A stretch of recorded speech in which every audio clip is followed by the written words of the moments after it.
Okay. Now it should be working.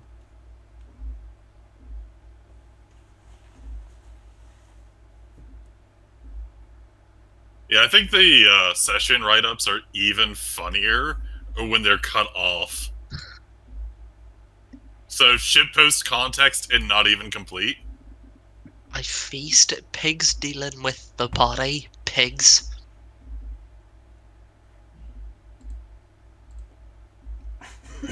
Don't kill Loogie. Getting hamburger off Julius's mind.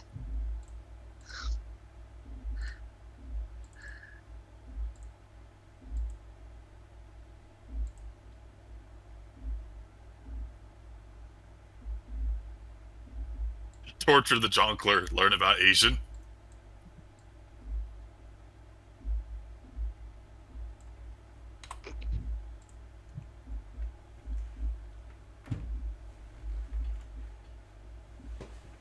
Ooh,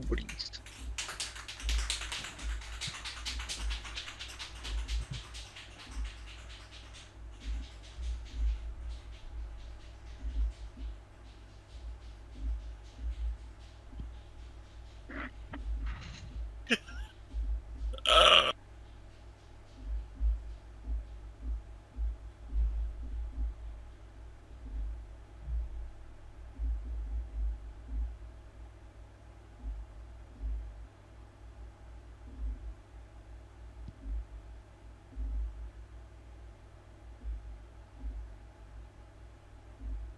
there we go. There's the arrest on that Ife's pigs dealing with the body.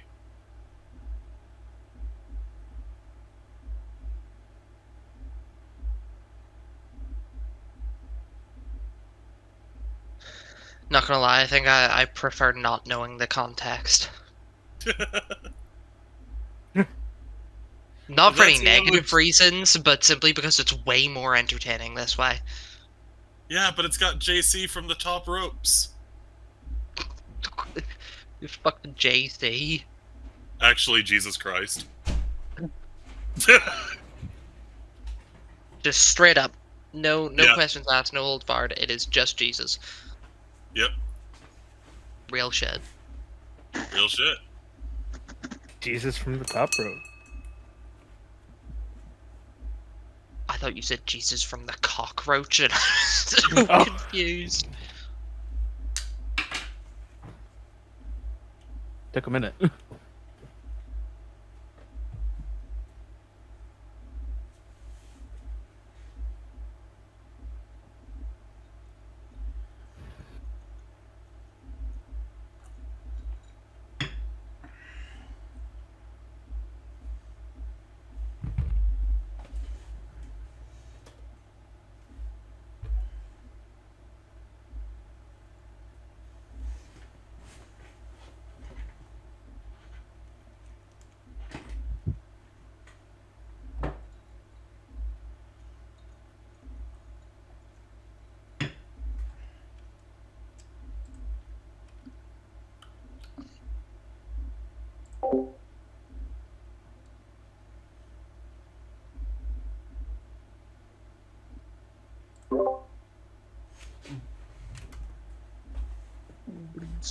I should mute.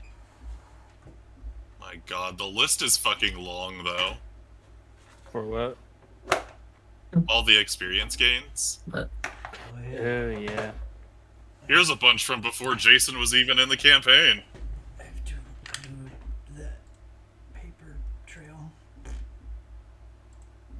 You have to remove that paper trail. No, I have to include it. I'm apparently late Oh. by a couple weeks. Yeah, I need to add that paper trail too. I didn't realize when we were doing boots on the ground mooks that we were still getting XP at the. Yeah. Yeah, so I need to add that. Yeah, those sessions were all rolled together into 15 XP. Yeah, I'm gonna have to add that. It's just regular XP, not magic, right? Well, that's regular XP, and then there's non-magic XP. That could be, like, abilities. the more limited. All those are half round down. You should have 32 of the Okay. other experience.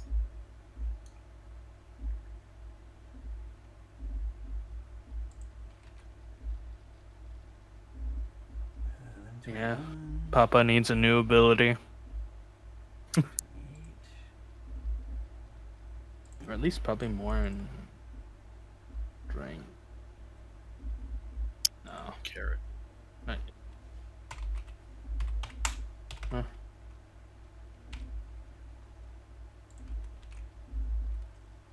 I forgot to unmute myself. Whoa. How dare you? Yes. Feel free to start the recording if you'd like, Mr. Trick. I'll do the recap. Oh, You've already done it. okay. We're started recording now.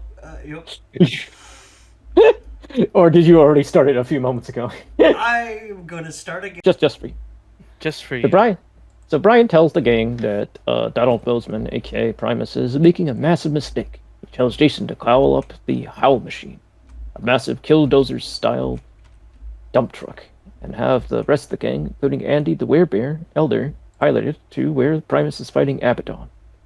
Cut to the fight with Abaddon. It is a rough one, as reality is warped around the hospital into a horrific metallic flesh landscape. Battered and bloody, Brian calls Donald on the Barkmobile, tells him to get out of there because Donald may die in that suit that he's wearing. His super suit. Donald assures Brian that it has to be him, and that anyone else will die. As he says, for those after the end, right? He then grasps Abaddon's horns, knees him in the face, and drags Abaddon into space. Cut to the ISS, taking camera footage of Primus, aka Donald, spinning at sublight speed with Abaddon as he throws Abaddon at the sun. Meanwhile, Brian tells Jason to shift the Barkmobile into the 13th gear as they warp to where Donald is, where he holds his head high, closes his eyes, and accepts what is about to happen. His head explodes. People around the world, especially those near Brian, observe it. Gang flashbacks remembers Bo, aka the Warsmith, shooting her pistol in the air at something, which sprayed blood and gore on her, as they now know what it was after all. Brian yells at Randall over the phone to push the recall button on the Howl machine to warp to the Grove, as Brian and Jason suit up to fetch Donald's corpse from space. Brian says they have less than 5 minutes to attempt to revive him from the dead. Jason is shocked that they couldn't even save a Superman. Brian bags the gore of Primus's head as Jason pilots the Barkmobile as fast as they can to get back to the Grove.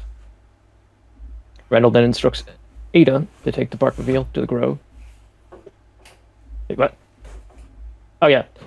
To take the Barkmobile to the Grove from a portal that she makes, creating a warp gate from where the Barkmobile currently is, where Jason is piloting it super fast to the ground. But thanks to how she makes it, it slows down the re-entry and forces it enough to be noticeable. Andy arrives with the gang and tells them that he can bring back Donald, but he'll need help because they'll have to convince the departed not to go into the afterlife yet. The gang agrees as Andy foretells that few recall the sights on the afterlife, as Randall, Valerie, and Jason secure their minds to remember what they see next, the world before. The world before corresponds to a purifying state in afterlife. I need to be right back. Good, he's making you want more. It's okay. I paused the recording. I didn't pause the recording. I don't know how to do that actually. I think it's just make new recording.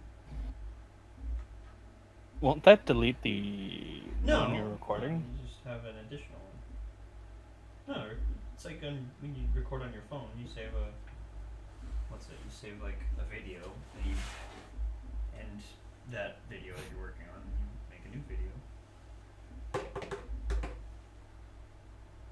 You now have 2 videos. A whole 2 I always videos. They always said a man with 2 videos is the happiest man. Hell yeah. Almost as happy as a man with 2 hot dogs. It depends on what's on it. How did this happen? Does depend on what's on it. Don't put that relish anywhere near the hot dog. I'm warning you. I'm warning you. I have a gun. I don't see a gun. What are you, a cop? It's under the table. Pointed at your balls. Well, that's the thing. Listen, I don't got balls. I thought you were gonna say I've been pointing a gun at your balls this whole time. Both hands above the table. That's not where you went with it.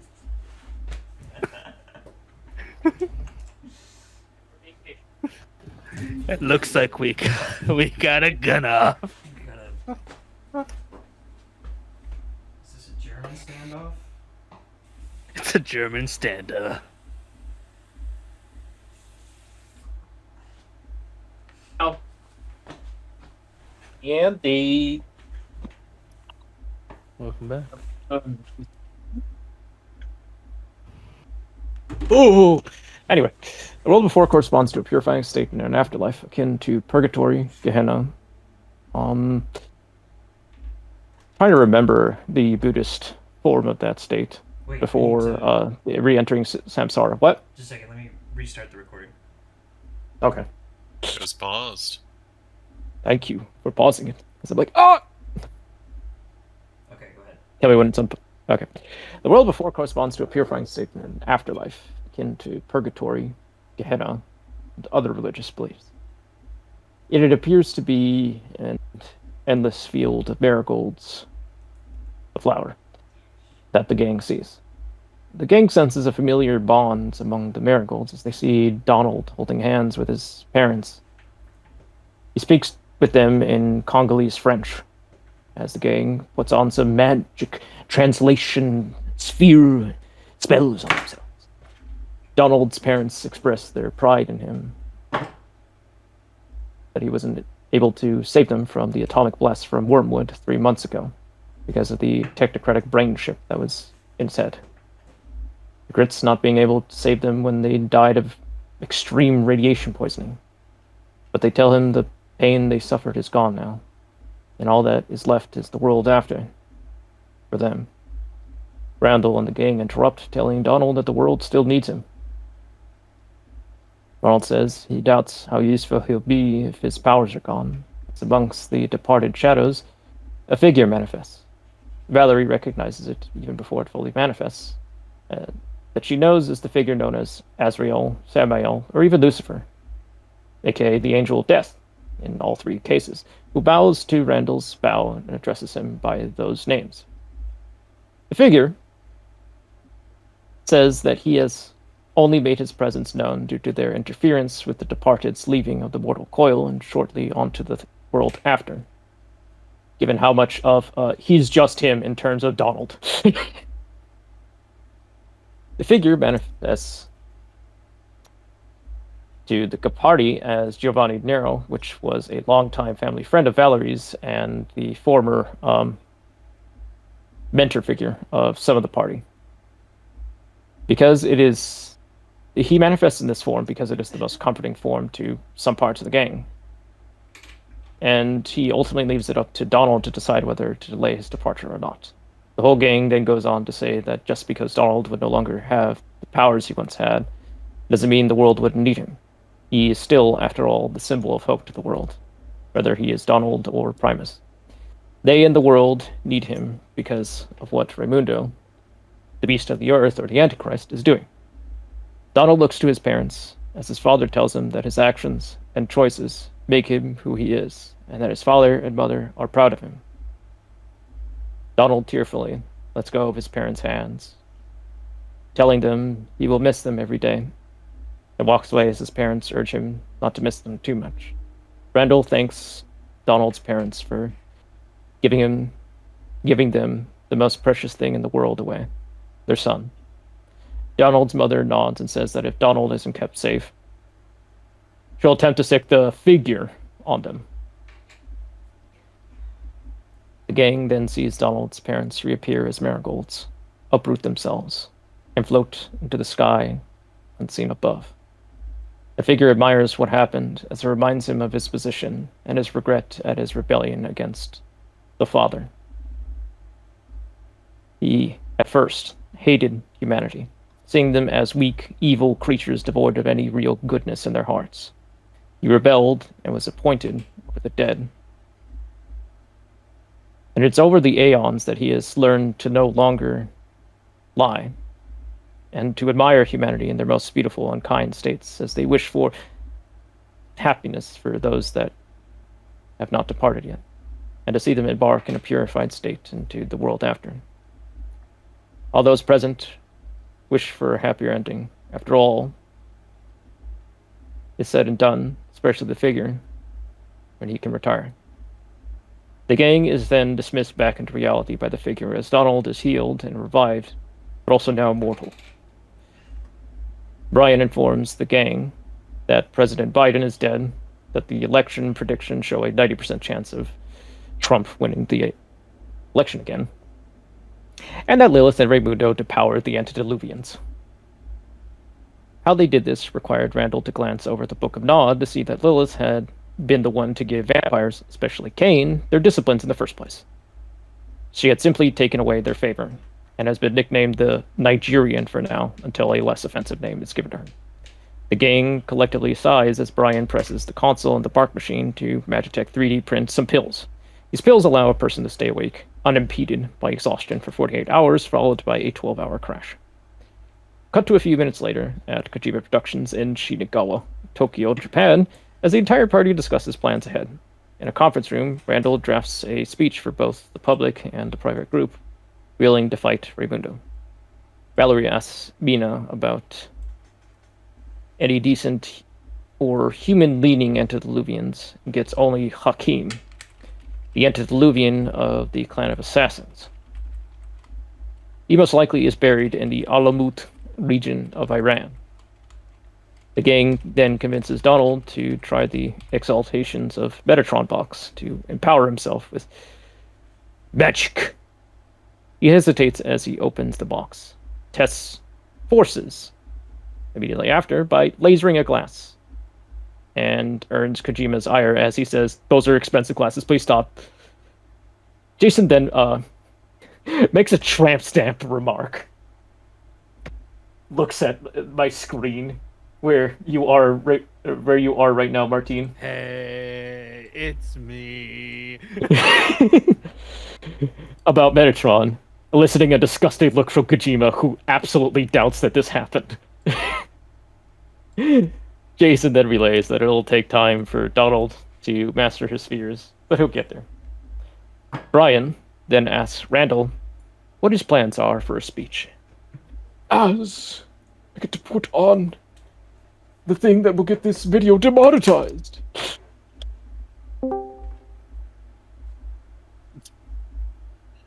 We were planning on monetizing this? No.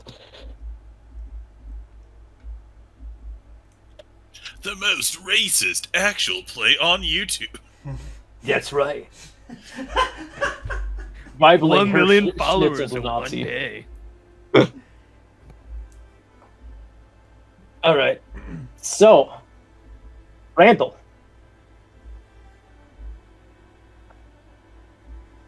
What are your plans? As Brian asks that to you.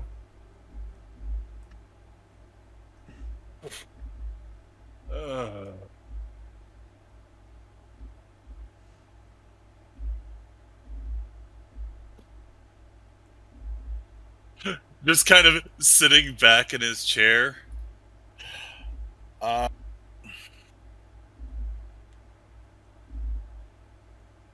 honestly pretty baffled at the moment with how fucking foobar everything went.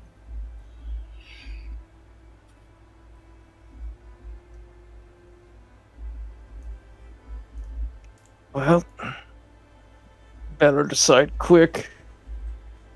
Kojima put out a tweet, and it has about 2 million views. Ah, shit. Quick! Check X! Don't worry, it was just posted, as he still has his phone out. Alright, but what is it? It looks vaguely like an announcement for a video game. In a very Kojima fashion. It's clickbait, and he knows it. That man's the king of it. Just fucking stare across the table. Alright. Guess that's one thing to distract from everything the public saw there. What's the satellite status on New Zealand?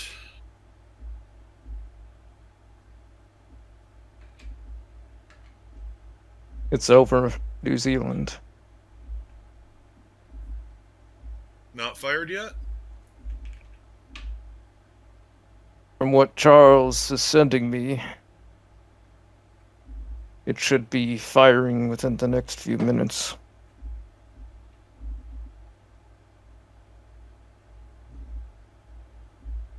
Are they aware for any attempt to evacuate, countermeasure, anything?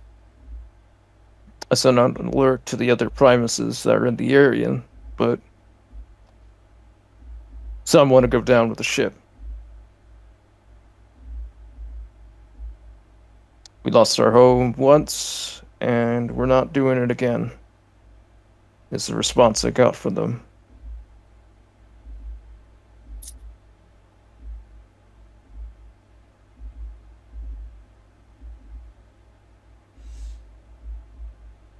But there is an evacuation plan to a different area that Charles hasn't told me the location yet. He's keeping that a secret from me for now. Says he wants to surprise everyone in a little while.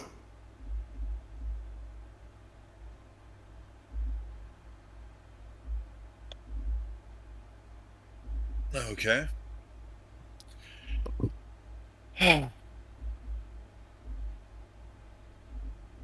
Don't suppose you've got a missile for the satellite, or could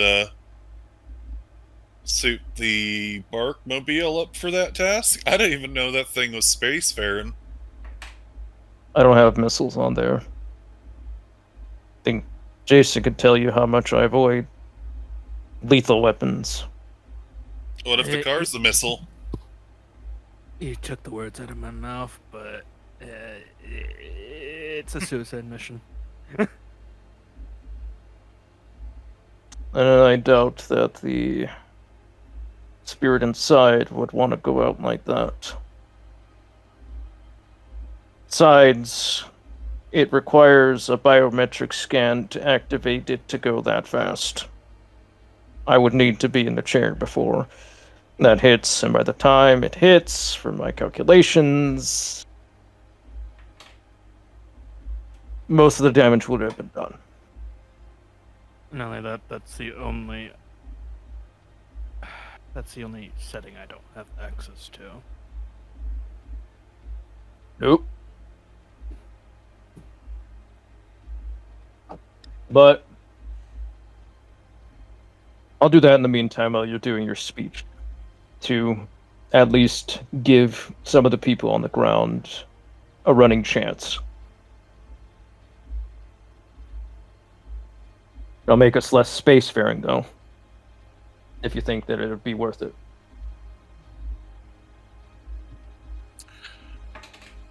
I don't know. Running calculations and...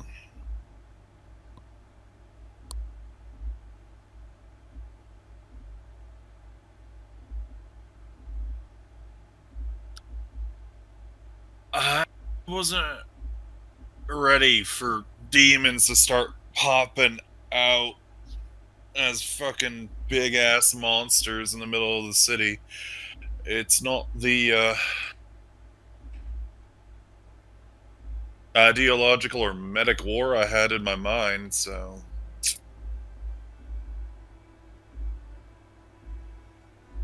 Well, try to give as much hope. I agree, Donald says. Worlds and chaos and despair, and Raimundo's trying to take advantage of that.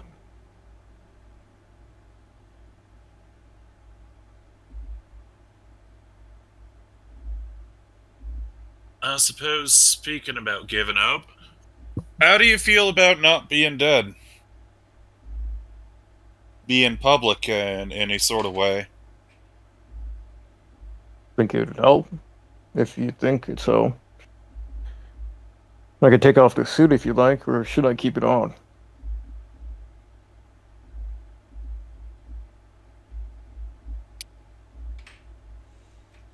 I mean, it is the symbol.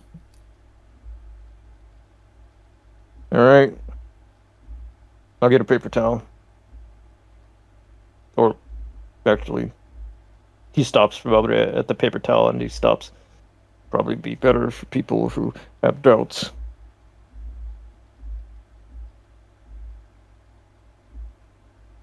Whenever you are ready, Randall, Kojima says.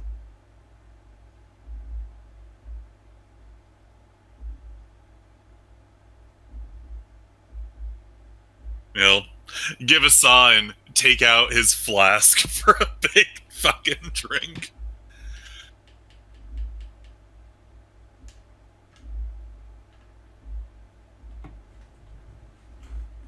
Yeah, I don't think I'm gonna be ready, but I'll just fucking go. We're waiting this.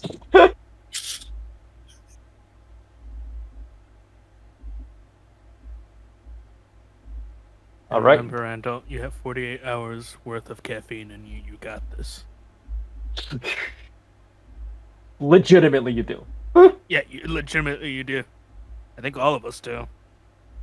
Actually, yes. Everybody in this room does. Except the owl, of course.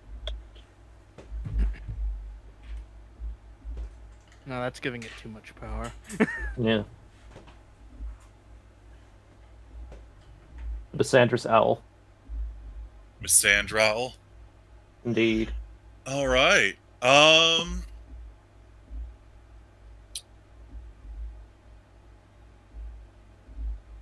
guess I'll start with channels to, I guess, our own people via Deus. All right. Kojima, waves over to his assistant, Ayako. And she bows her head. And she gets out a camera that's like on the roof and points it towards your face. Sorry, ceiling. Okay. 5, 4, 3, 2, 1. And you see a red light start on the camera. Why don't you make me before you make your speech, that way we can gauge the effectiveness of this and what you're about to say. Give me a charisma leadership at a difficulty 8. Oh no, you're doing via Deus first, that's 5. Thank God. Leadership? Doink. Yeah, charisma leadership, difficulty 5. Doink, doink, doink, doink. We love dice. We love 10s. We love... There's 2 1s in there, so it's kind of cut back. But what if these roll more 10s? 4 is not bad.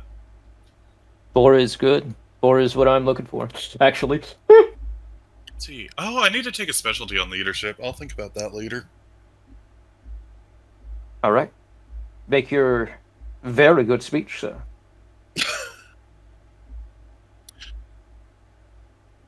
This is Randall Sangster and many, many other names. When it comes to the operation today, things have been, well, unexpected to many degrees, and and fieric, to say the least.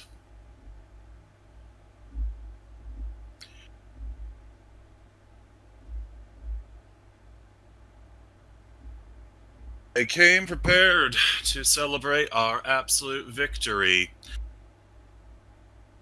And,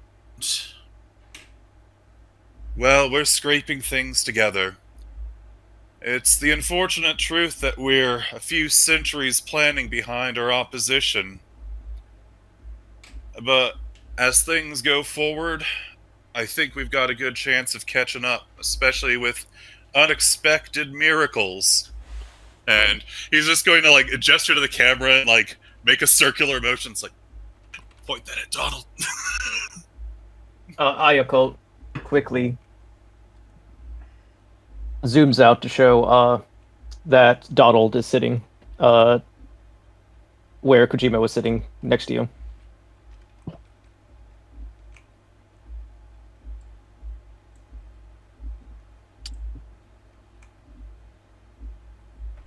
As Donald nods. Hi, everyone. Hey, people. Donald here. Hey, people. Superman here. For the fourth time in my life, I've bared witness to an angel, and I realize in these coming times that we're at the end of the final era of this world. And that's not something to lament. The fact of the matter is, we're not fighting for lives anymore, but for souls.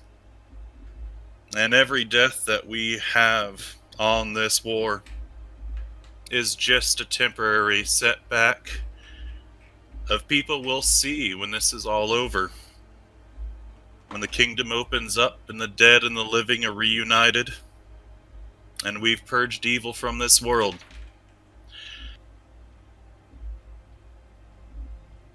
It's a messy start, but in the end, I believe as long as we all hold on to faith and keep going forward, I think we'll see a brighter tomorrow.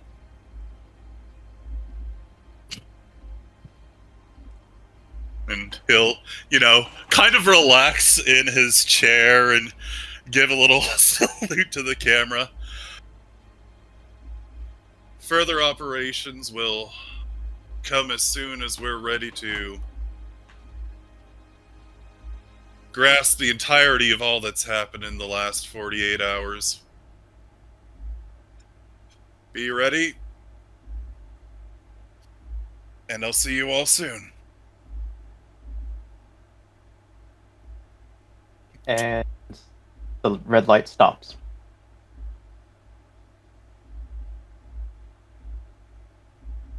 You begin to see a lot of great support after your speech, and the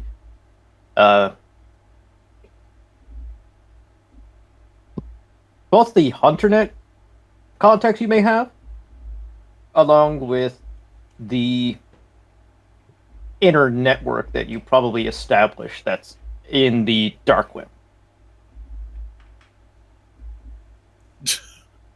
As you see, live reaction emoticon feed from Amy in his fucking eye. Yeah. It's a lot of people reacting with, despite everything that's happened, we'll still keep up this fight, despite how long this war will go. We won't go quietly into that gentle night.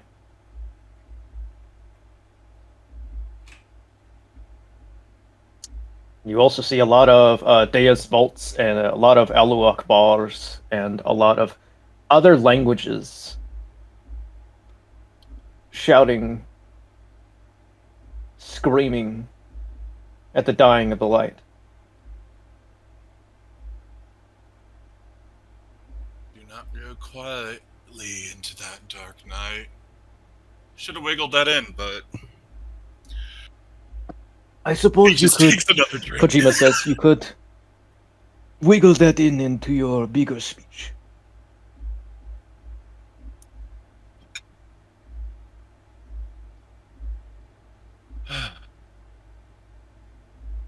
That.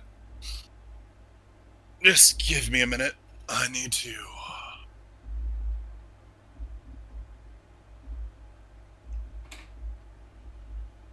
He just kind of shakes his head. It's like, I had some media training, but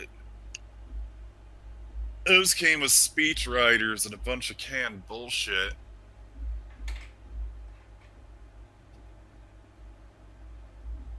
Sometimes, Randall, Brian says,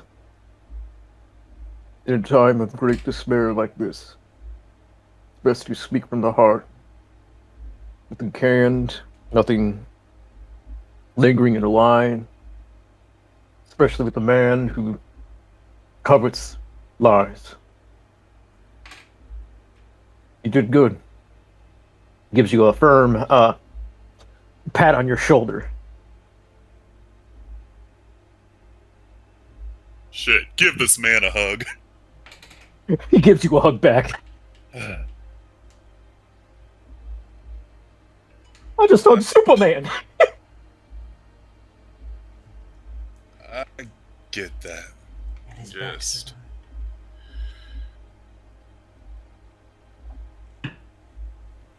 This first round, I had a lot more faith in not causing panic, because everyone was already on board of the false paradigm. But for most of the people in this world, this has probably been the most insane day since...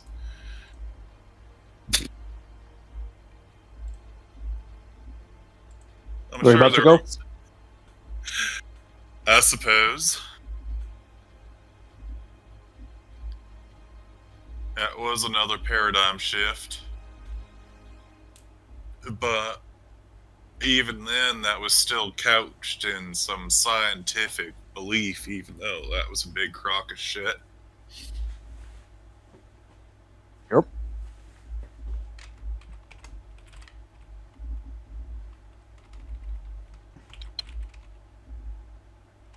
Need my help on this one?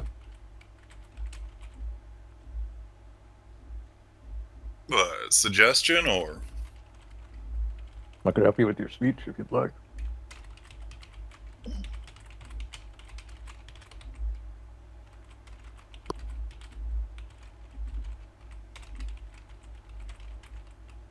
I think that would add a good element of comfort and presence and, I suppose, legitimate hope.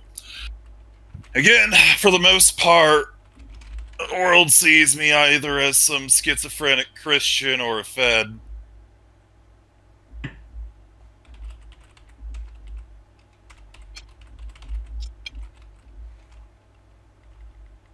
Randall, you're both, Brian says. I mean, I'm not with the government anymore. Anymore. But in their eyes, you're still a Fed.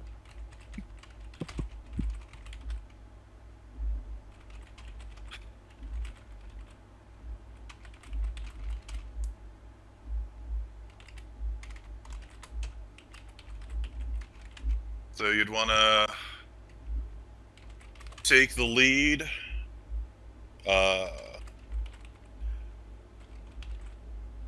announce some miracle second chance. We're in the age of God and monsters, and Say that again. I know, it's one of the common mage paradigms. It's like one of the most, if not the most common. It's like my Damn, favorite paradigm. Damn love him that. dropping titles like that. I know. Like that. I know. All right, Hey. freaking Benjamin Grimm. I mean, it is Randall too. I know you did. That's the funny part.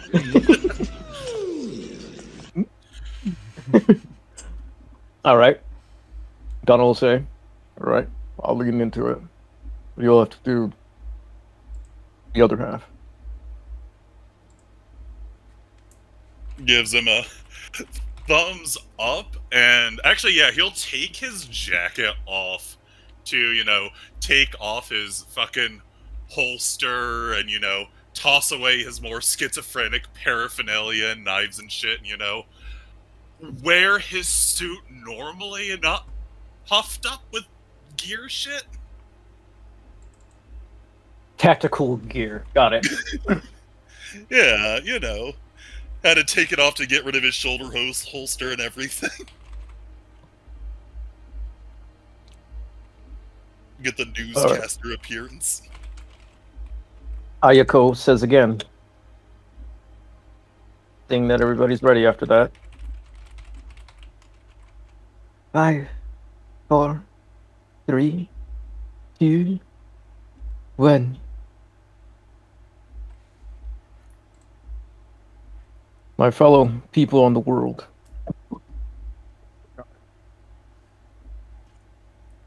You all probably know me as Primus. My real name is Donald Bozeman. I was born in Harlem, New York. I was born with 2 immigrant parents from the Congo. They fought hard to get me to where I am.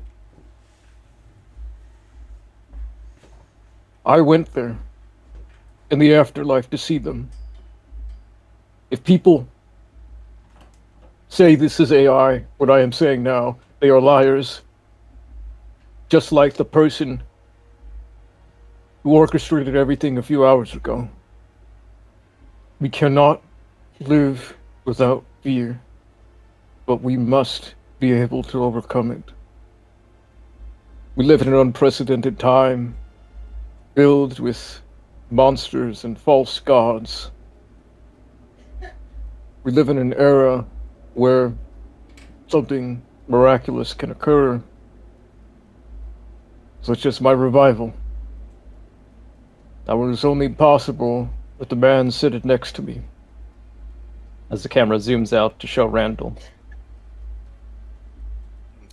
Some of you may know, as he puts a hand on your shoulder, Randall Sangster. Some of you may think that he is a crazed man that has worked for the federal government of the United States for the past few months now. That this entire conference is an inside job, an attempt to instill control on you. This is the exact opposite of that. We are seeing the rise of a tyrannical government, the rise of a government that wishes to have control over your thoughts, your beliefs, your very ways of living. And we cannot succumb to what is to come. For what is to come is a fight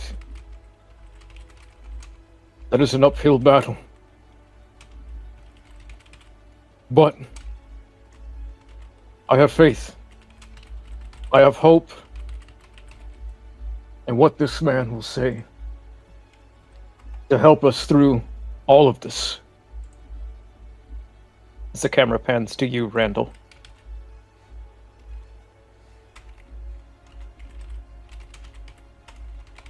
Thank you very kindly, Donald.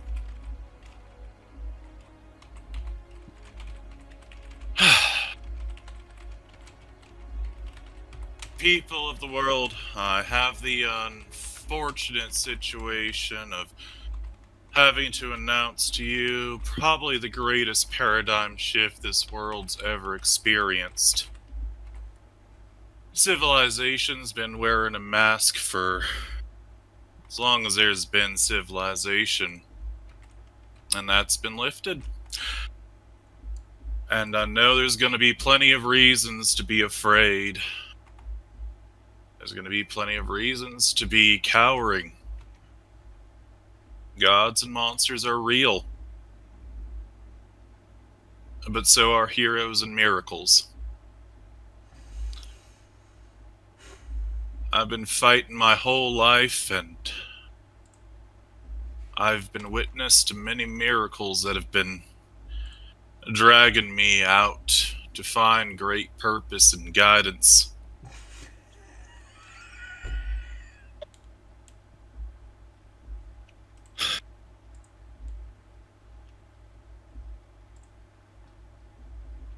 He takes a moment as he looks around the room, the other schizoids of the group. Kojima, bonus schizoid. Yes. Donald, the only normal person in the room, and he's fucking Superman. What do you mean? Jason's right there. Who? Damn. Jason's right here. Your cousin. Your little cousin. You mean the fucking Tibetan monk, Nightwing? He is not. Okay, that's fair. That's fair. He does dress up as a wolf. You got me there. I dress up in a costume and go at night and fight crime. What is weird about that? What's weird about that?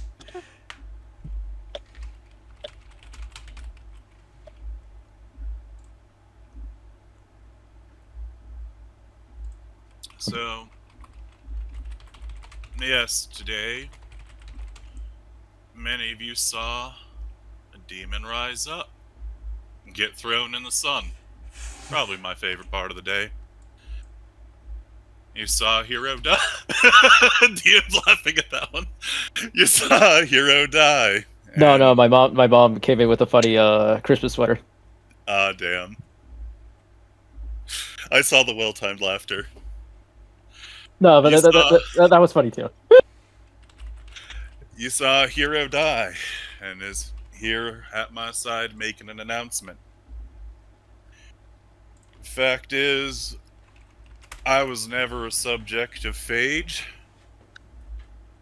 I've been what could best summarily be described as a wizard this whole time playing superhero.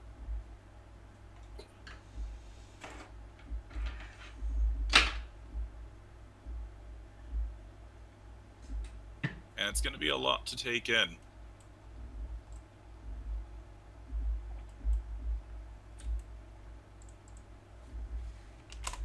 But as I've alluded to in those strange tweets, trying to hope that some people find it in their hearts before this day came with a reckoning, that the most important thing you can have is faith. And I'm not asking for faith in me.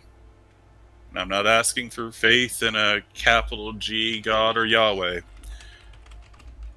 I've got a preference, but what matters right now is faith and solidarity in your fellow humans, your neighbors, your family, and the people around you.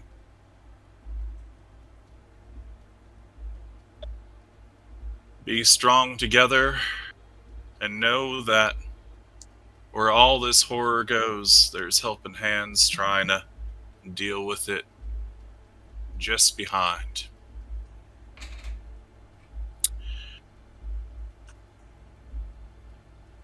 We should probably announce that vaccine.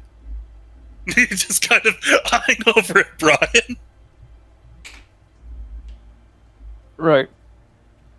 Hi, everyone. I'm Brian Shen, CEO of Shen Industries, and one of the people behind a lot of the inventions you see from Shen Industries. Currently, there is a virus infecting thousands of people worldwide. I don't know if we'll get to vaccinate people on time before walls are broken and millions die. But I know we all have a fighting chance. We all have hope. We all have each other. We must realize we are not alone in any of this. That we must stand against tyranny that tells us that their way is the only way to live in this world. That is cowardice, and that is some things that we've been seeing for the past 100 years in this world. The rise of fascism and the lowering of the old monarchy. We must not cower against tyrants. I will work around the clock every day until this virus, until this world has reached nirvana. Thank you. It pans back to you, Randall. Give me a charisma leadership at a difficulty 7 now, because you did get help. It would have been an 8 or a 9. We love help. Charisma, difficulty 7. It's not like you got help from Batman and Superman, essentially. Yeah. We phoned a friend out here.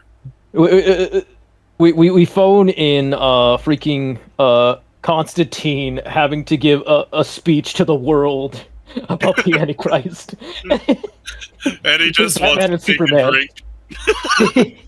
Exactly. Then, let's see. God, he is Constantine. Yeah, Tyler and I fuck were it. talking about this a few days ago, that it is that, yeah. I was trying to find the best fit. Hey, tens, when I click on that specialty. Yeah.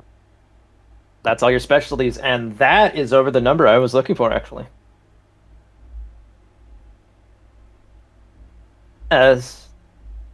What do you say is your closing very good remark? Thank you for that, Brian. In fact, we've been having a little conflict trying to get our hands on samples of this virus, and I've lost many good men today fighting to make sure that we have the tools to ensure the safety as many people as we can save in this world. And, just for the flex, he'll, stand up and, kick his chair back.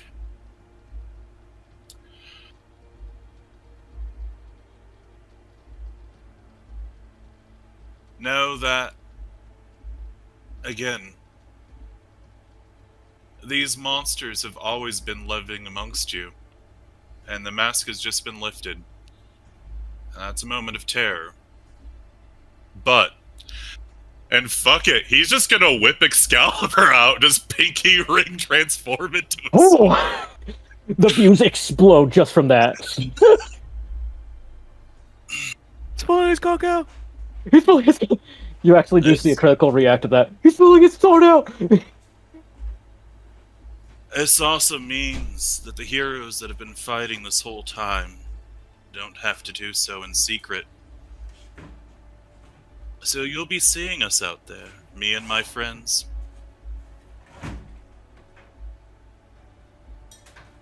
The camera pans out to everybody in this room.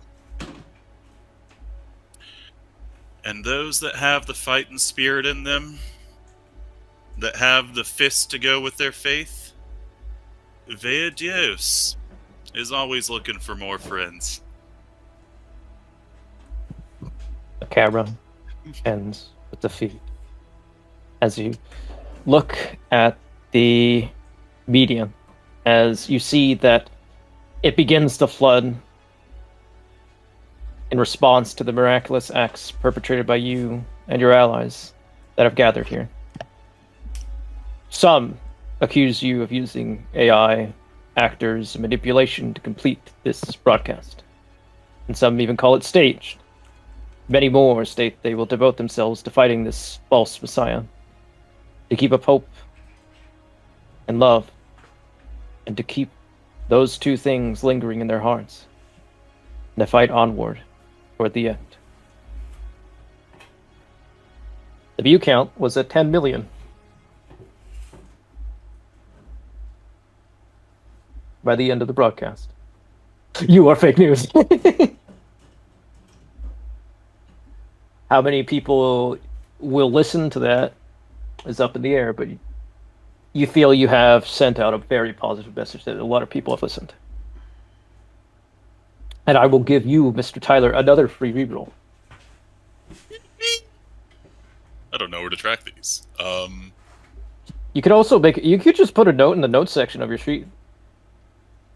Also, oh wait, yeah, I forgot. Like, I did make a whole freaking journal entry in the journal thing for the people's rerolls. You could just put it there.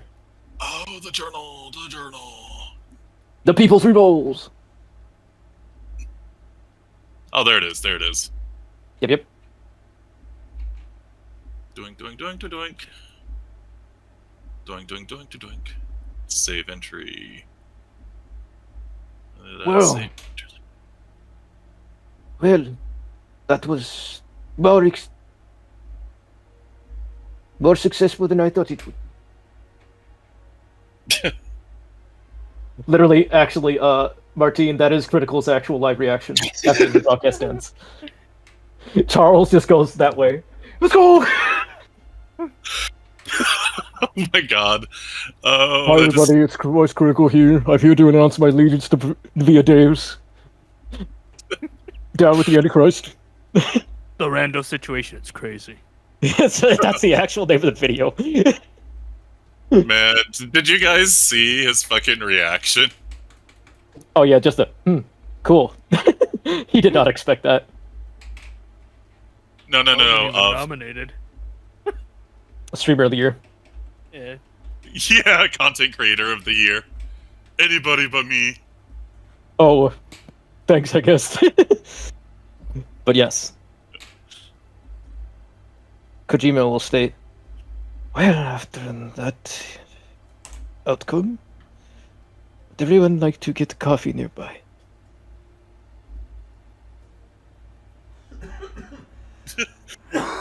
Randall going to pick his kit back up and take his jacket off to holster up again. Coffee. I suppose stimulants, depressants, anything to help take these fucking nerves off. This is true. It is called Breadworks if you want to look it up on Google. As I will get the link I have from TripAdvisor. There you go. Not sponsored, by the way. Not sponsored at all. I literally looked this up because Kojima Productions is in the Shinagawa prefecture of Tokyo. Oh, nice. Yeah. It's got a nice view. What I've seen in the pictures. As we shift about a good 20 minutes later, you do get a lot of oohs and ahs from people walking on the street. To all of you. As later on, I will have to ask you all to give yourself 3 dots of fame. Except you, Randall. You have 5. Oh no! No! Fame? Get that off me! Get that I off can't me! have fame. I have 5 cloaking. The camera glitched when it turned toward me. Yeah, it's like, oh my Didn't you gosh, write is a that Ada book, Ada? Lovelace? You wrote Is that a books. smear that looks like Ada Lovelace? Can I ask? The actual mathematician, Ada Lovelace? Can I give your fame back? I feel like I'd be doing my job very poorly if I was somehow famous. Ada, at least you're not No. getting thirst edits. He shows a bunch of TikTok thirst edits. Up in Yeah, the corner oh my of gosh, it. the amount of thirst TikTok edits of Nightwing, yeah, in real life. Ada's eyes like bug out of her head when she sees that. The what? The freaking what? The thirst edits. I don't know how they found me, but they did. Oh. Hang on, They've where named my butt. is it a background? Is that a background thing? But yeah, you all have this Fame is a discussion background while score. Okay. Yeah. you all have this discussion while walking toward works. As I will also link you all the menu. Oh no, it's on the freaking thing. Wah. Okay, I can just copy the images from TripAdvisor because it's not embedding the actual link. And I cry. Interior It's menu. it's got a fairly small menu, but it has a very large assortment of breads. What we see as let me check Brian's dots. Does he have forces 2? Yeah, he has forces 2 and bind 5. Yeah. Let me just make him a small roll right here to myself, which he'll probably make to give everybody a translation to Japanese. Well, most of this menu has English names as well. Yeah, but there's also the Japanese person you're about to talk to order.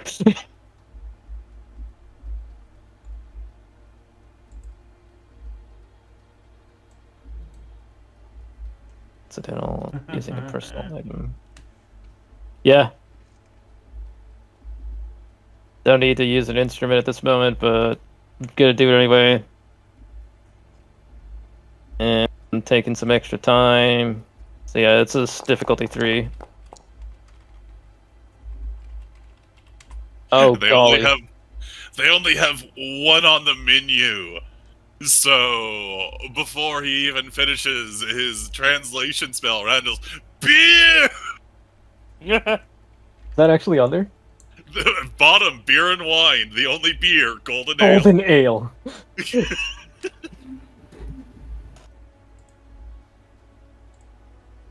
You see the waitress whose name is Hina whispers over to the other other barista whose name is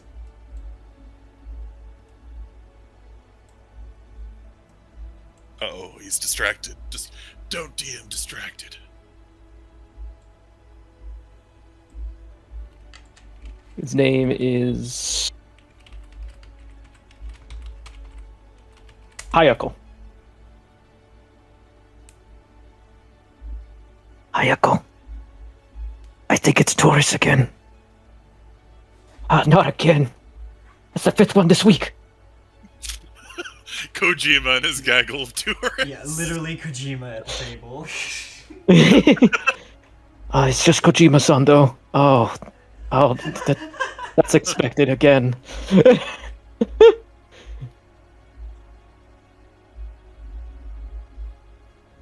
She looks to Kojima right when you're about to order, Randall, as she says, "What can I get for you, Kojima-san?"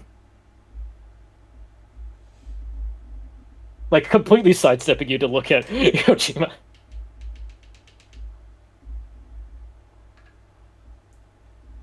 Kojima speaks in Japanese. My fellows would like to order some caffeinated beverages at this time. I believe my friend here would like to order something. Puts his hand on your shoulder, Randall. And completely in defiance, still beer! And squinting. I think I saw something about a hot sandwich on my way in. She looks utterly, baffled that you speak Japanese.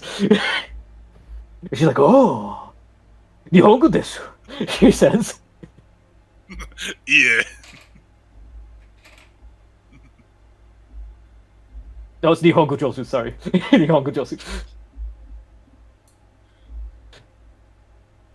Legit reaction from what I've heard of Japanese people hearing somebody actually speak Japanese fluently from a foreign country. Yes, that is our... Actually, let me check what sandwich that is again that has large chunks of cheese and tomatoes. The lunch combo. Oh, no, that's in the lunch combo. In the lunch combo. Sandwich lunch there? That looks kind of like a caprice. Yeah, that's a caprice. That's exactly what I was thinking. A caprese and a sandwich. I won't lie, that it looks pretty good. I'm guessing you're gonna order that too. Yeah. That and oat milk latte. Okay, so I'll just make a list. Randall, beer, and sandwich lunch. Sandwich plus salad. So then there's Jason, oat milk, latte, and sandwich lunch.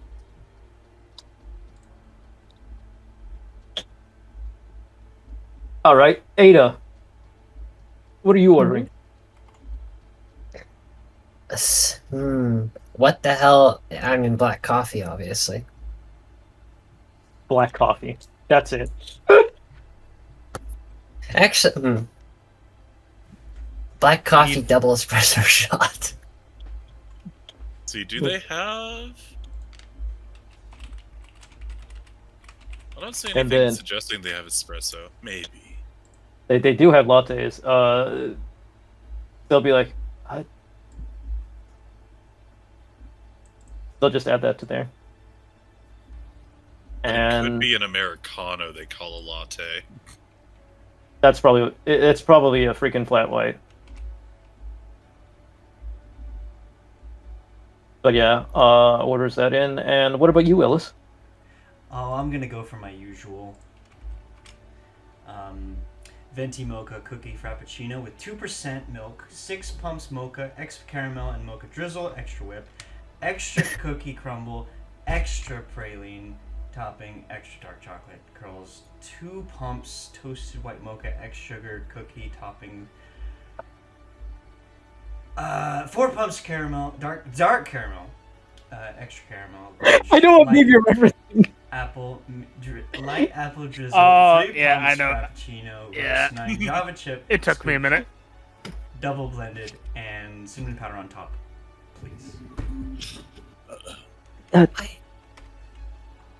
Ada looks in horror Is that on the menu? at Ellis. I'm It's, so sorry, sir. We don't do that custom of orders. Water.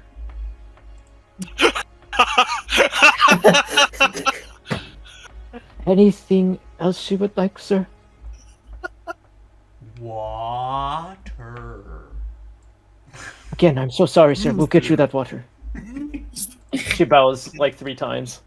I don't know whether to slap the shit out of you or just shake your hand for remembering all that. It's my usual. Of course I remember. You are a monster. Give yourself a point of willpower.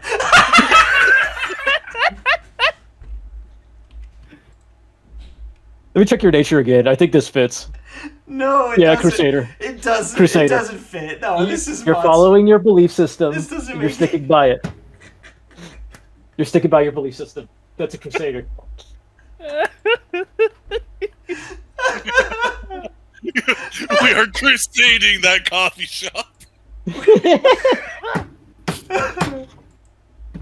Okay. You all transfer down into your seats as I'll just direct people's tokens to like a seat or something. I need a break.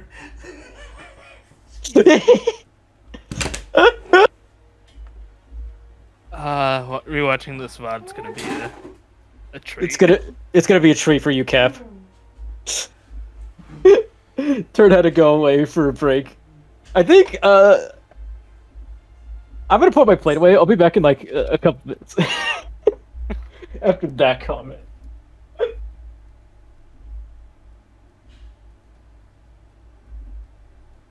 The coffee order that had to force a break. Yeah, understandable. Understandable. Oh, where's my... Hello. Scotch bottle? And now, the continuation. Are you back, Turt? I Kurt? think Oh, he literally stepped away. Okay. he had to So, get water. Does this continue the vibe that you had in earlier Mage sessions, Ariel?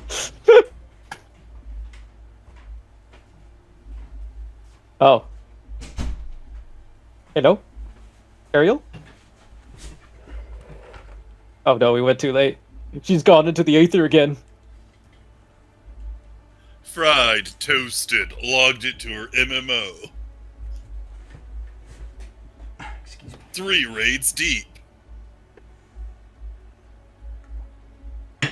Oh. Oh. No. What I asked, like, does this continue the theme of what you witnessed in Mage with the clown combined with the dramatic?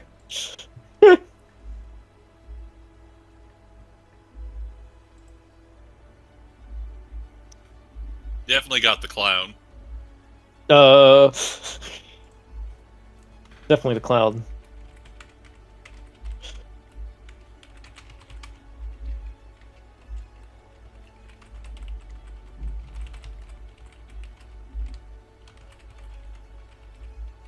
Oh, you backed her? I'm here. Yeah. Okay.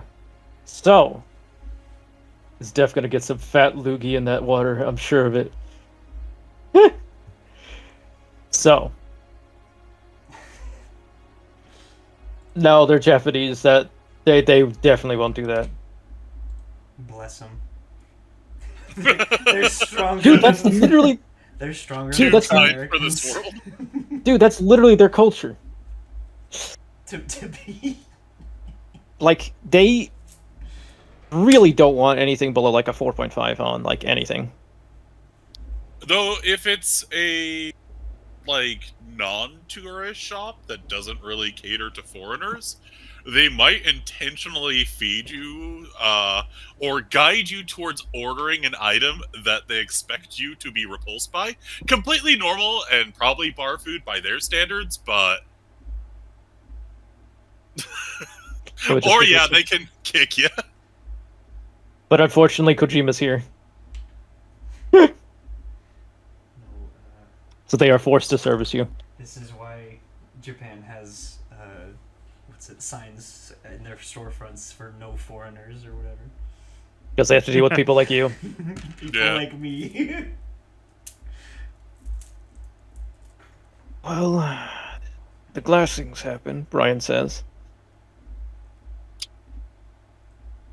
And I'm trying to get a hold of Charles, but then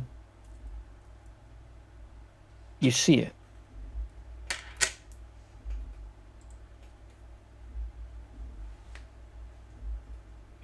But it's minusing what you usually feel, which is this aura of menace.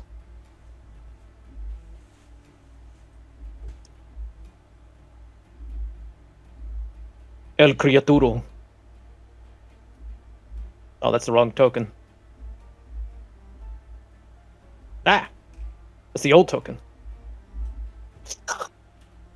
Ugh.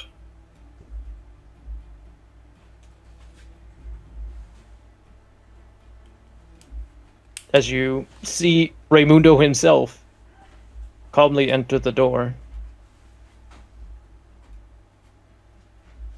nods to all of you, and then goes to order an iced coffee.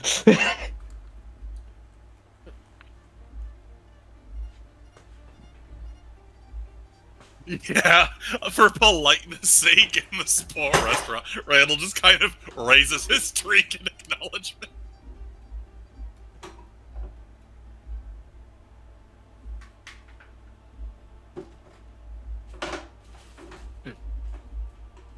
Should I put my sandwich down? Do I? Anyone? Actually, Randall's gonna neural link this to AIM to text to everyone. It's like, anyone who didn't have mental armor up for heaven should have it on now.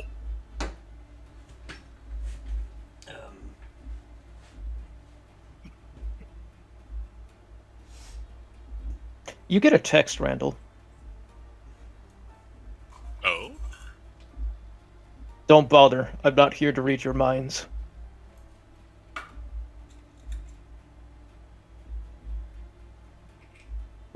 Just kind of lean back in his chair and look. And it's like, just my message history then? Yes.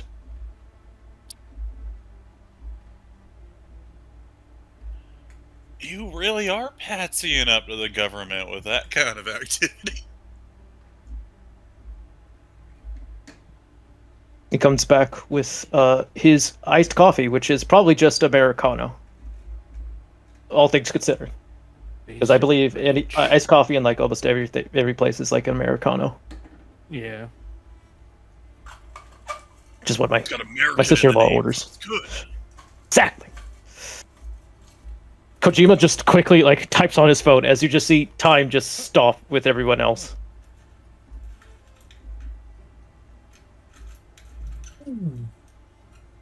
That is probably for the best.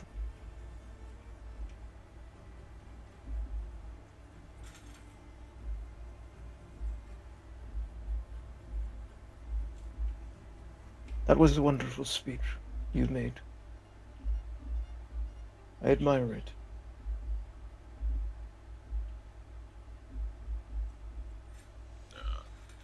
Thank you. He does a double take at you, Jason. And you feel this feeling in the back of your hair rise up as you feel not that something's reading you, but like you're remembering something, but you can't quite put your finger on it.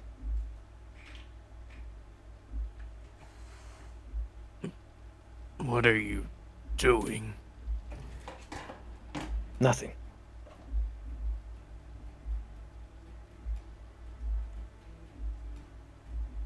Unless your avatar is trying to do something to you.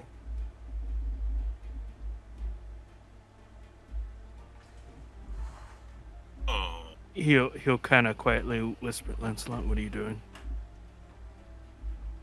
I think he's just surprised with the unlikely team up.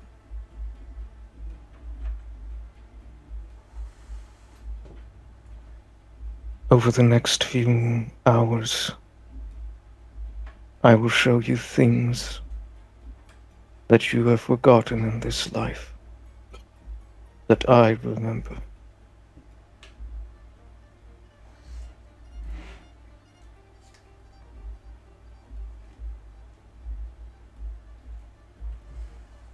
I know this man, and soon you will too. It is a rather unique meetup, yes, Raimundo says.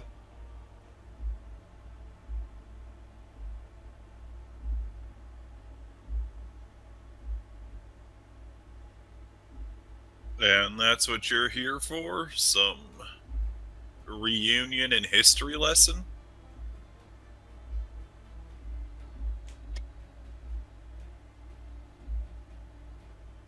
Let's just say yes and no.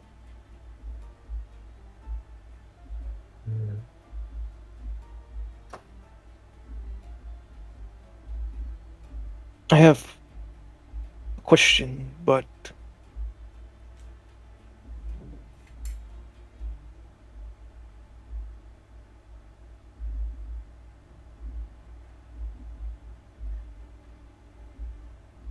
I want to know if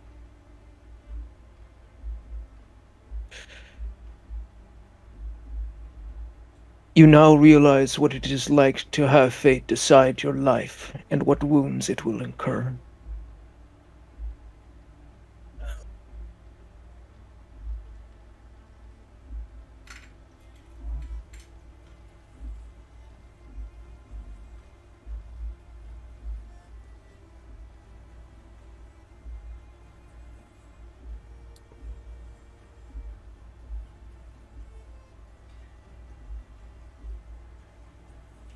At least understand that first half.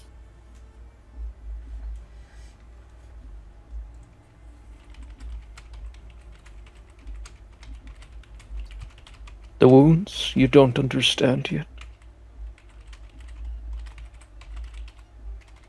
It's not my personal experience. Not yet. But he'll take that away from you. As he takes everything away.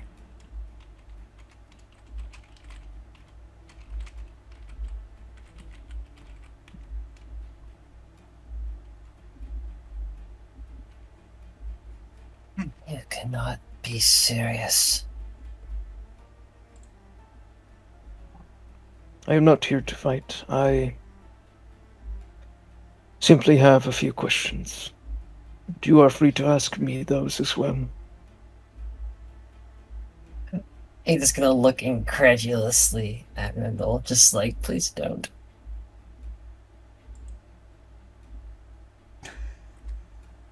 I am alone. And you can confirm with reading my mind or scanning the area.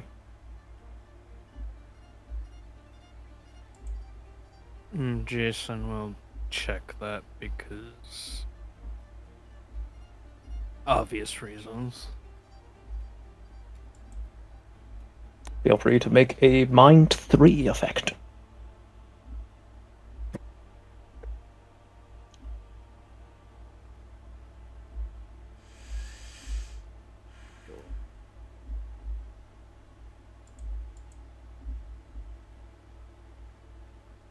Okay.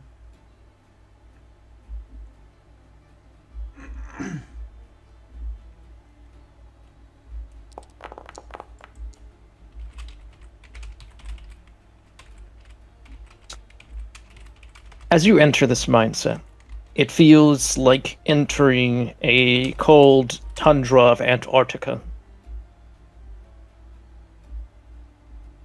You see and feel coldness, lack of warmth and order, but as you continue onward into his mind, you feel something.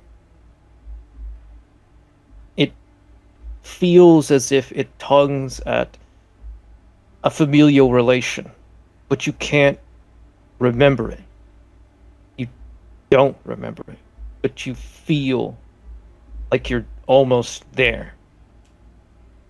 And while you're feeling this all around you, you look back into his own memories. And you see that he had what looks to be the CEO of Pentex crucified by his hands.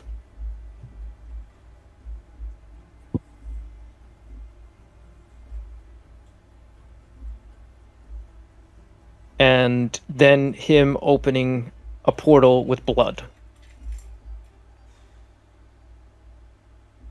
As the Like- CEO had asked him,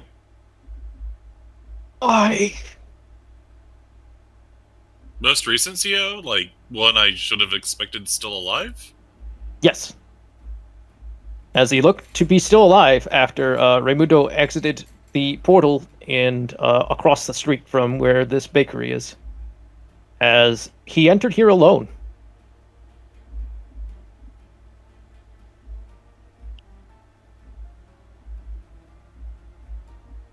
That's a weird way of getting a plane ticket, he'll say.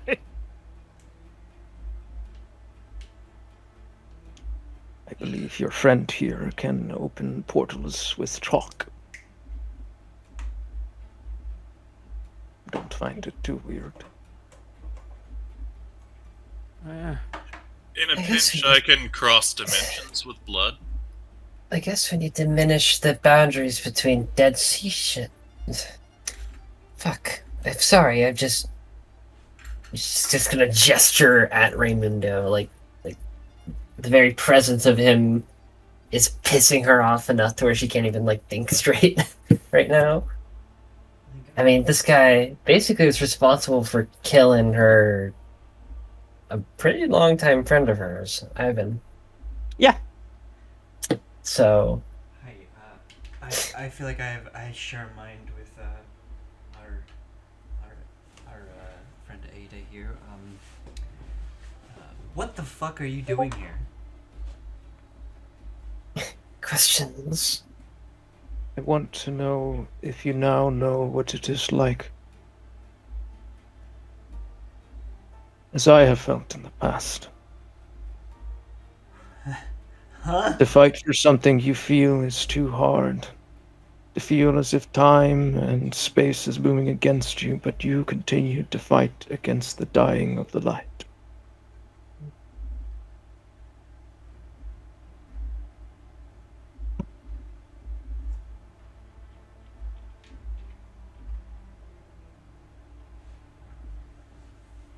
One of you knows this, but he doesn't remember this.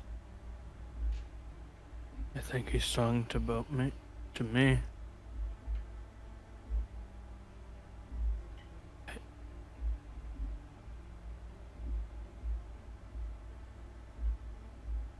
You swear your loyalty to God that doesn't care about you. I wish to show you why. He made me.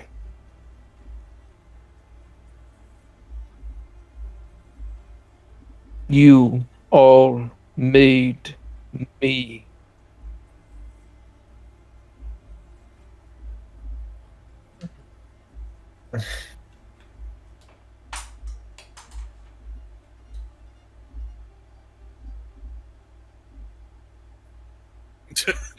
Randall just raising an eyebrow while taking a big drink of beer. He Jason just still kind has his hand out It's just as he opens his cloak. He opens his jacket pocket, showing it fully in your eyes. That way you don't try anything. I am reaching for my phone. He's reaching. get him. As he takes out his iPhone. It's best I show you and not tell you. From an unspoken point of view, and untethered by my own compulsions. Expect you plan on using that as an instrument that we're not gonna be defending ourselves against? I'd like you to make a wits empathy as he does a big sigh.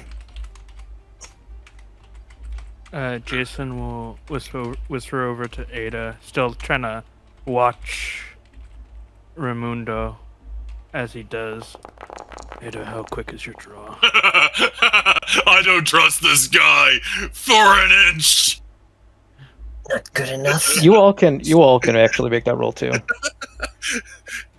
It's not a Right. botch, but it's a hard fail. Randall unbuttoning his shirt to reach for the gun. Ada, like, I just got this wisdom, this willpower. Might as well use it. really? I got a 1. Real. I got one of them. Ooh. Let me pop that 10. Oh, 4. Jason on point right now. Why do you have 0 wits? What? I have no wits. Wait, what? You have 5 I wits! have 5 wits. I What have are no empathy. That's why. You could still make that roll. It's that knowledge you can't make rolls on. And I don't. But, I don't know why I didn't. I don't know why You didn't click wits. I thought I Yeah, did. Oh, I I guess clicked not. wits, not. I clicked empathy. Okay, what am I You didn't- supposed to click? You're supposed to click wits. Wits. Okay. All right. Got it. Use willpower.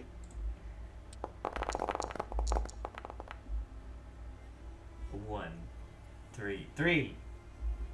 3. So Jason and Ellis. That sigh is not coming from his frustration. It's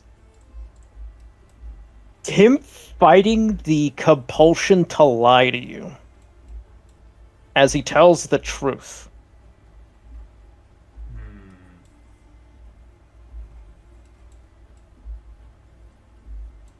Actually, I would like you to shield your minds.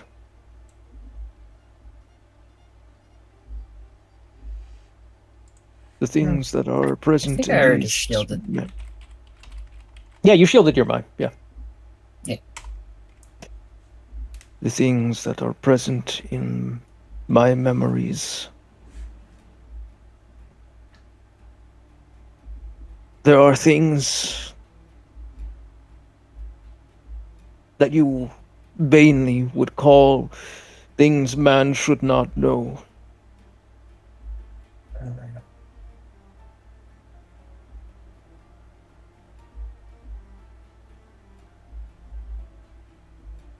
Is that why I can't remember?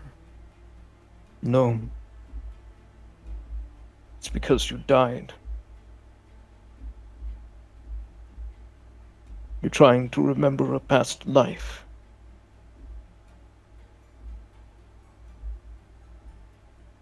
Shame there's no easy way to do that. Mind. Randall saying, trying not to grin his fucking head off, turn into a South Park Canadian.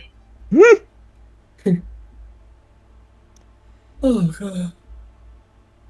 You see that he gets out a knife. Actually, no, he's not going to bite himself. He's going to get out a knife,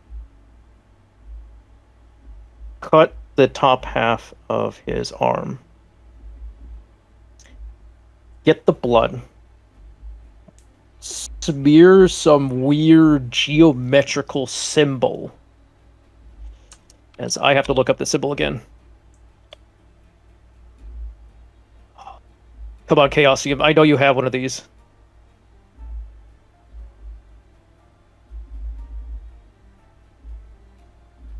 Is it this one? No, that's Lucifer. Yeah, it's this one. I remember this one. It probably looks like this one.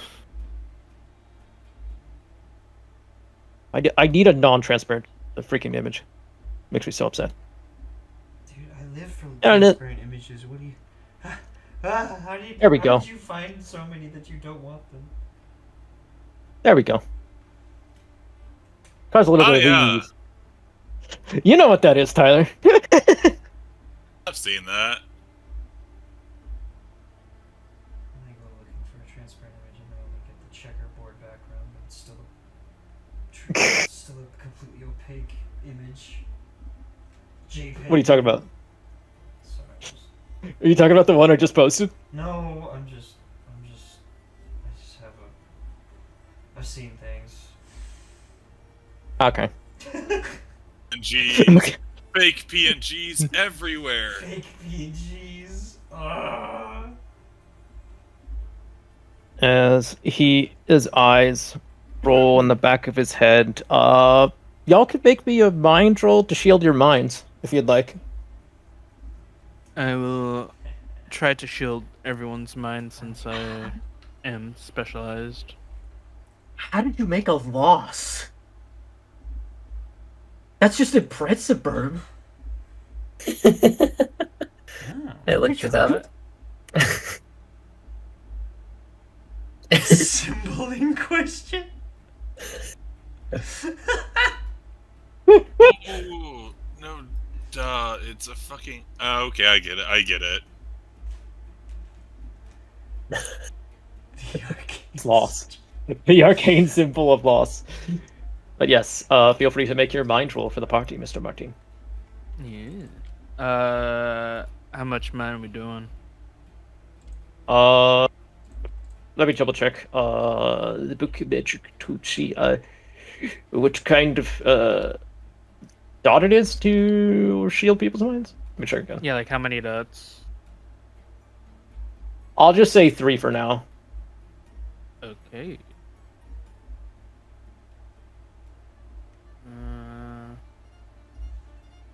There should be...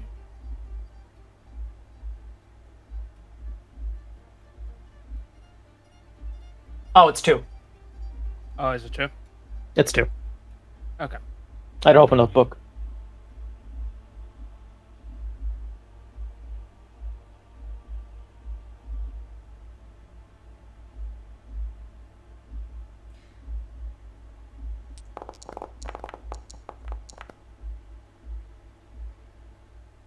Yeah, I'll just call that with you and the rest of the gang. Nice. As you all feel your minds being fortified for whatever sights you're about to see. Raimundo's eyes roll at the back of his head as you hear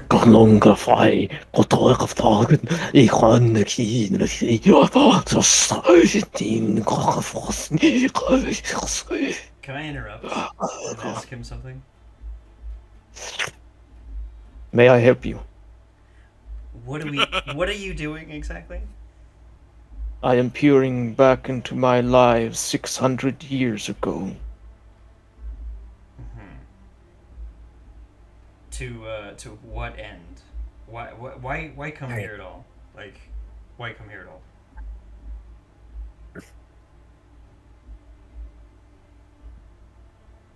Who are we to you?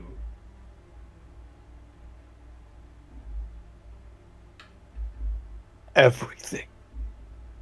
Okay. So if you're gonna do this in front of us, be all weird and shit.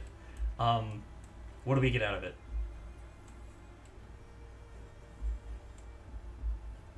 Background. Background. Okay, we can't eat background. Need some good old fashioned.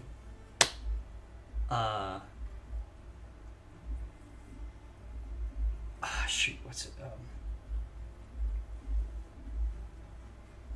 I can't think of the word. Concessions. Some concessions.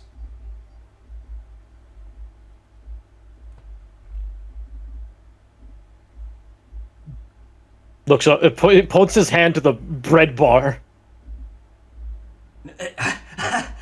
No, that's not what I meant. That's not what I meant at all. I mean, like, we are opposed in a lot of things. For example, you want to, destroy the world, and we want to prevent that. So, I do not wish to destroy the world. what do you want? If What do I want?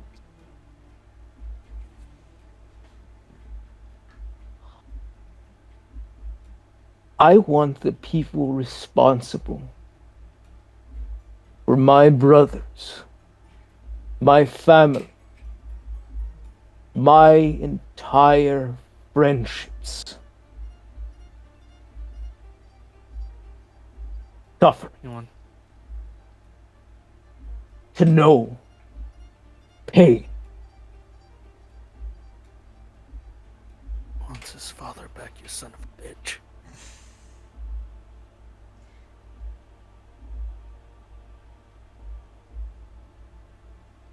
But you've already gone through that. All of you have.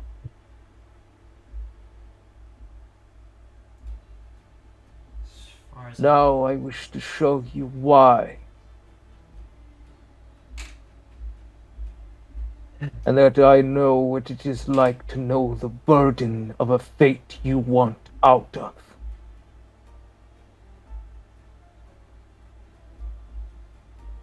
well, again,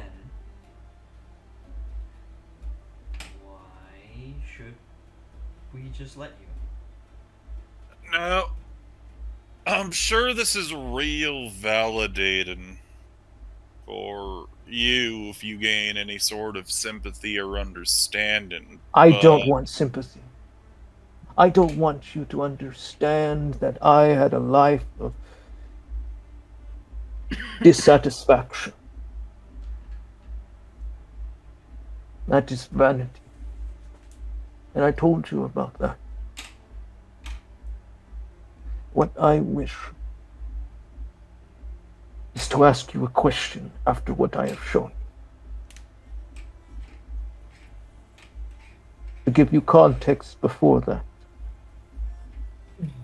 Without the constant blathering that you probably don't want to hear out of my mouth.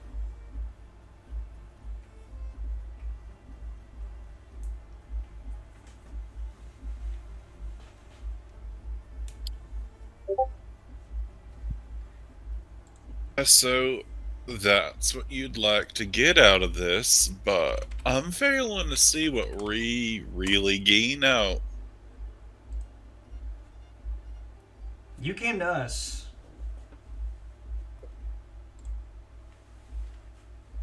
If you're expecting us to just see your whatever story you're gonna show us instead of what we were just sitting down with a nice cup of coffee, and you've interrupted. So you better have a damn good reason. And Damn good cup of coffee, Randall says, drinking his beer. Ellis drinks his water.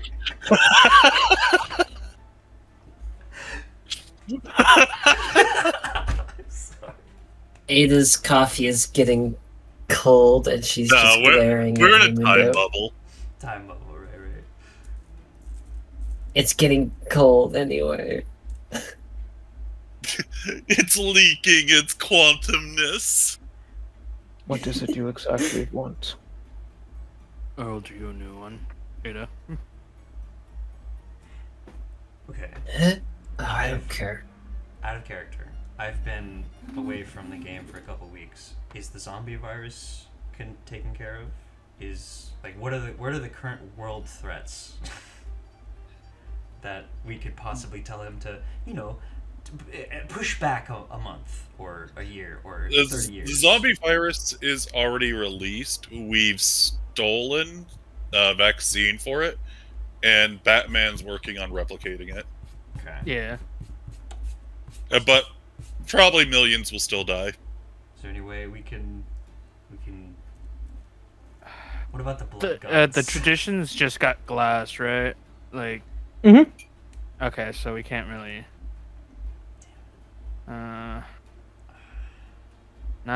You can't. We can't really ask him for anything right now. Because pretty much everything. Actually, is already wait, set no, up. that's a good one, Tur. What? The blood gods? Yeah. Oh, the blood. Oh, yeah, that's Can right. we put a pause on one of those? Or all of those?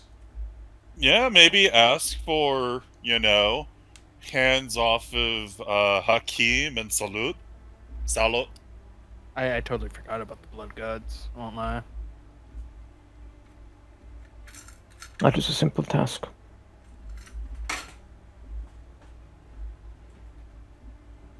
You hear this, wind going through his entire bloodstream as he says, "It is done."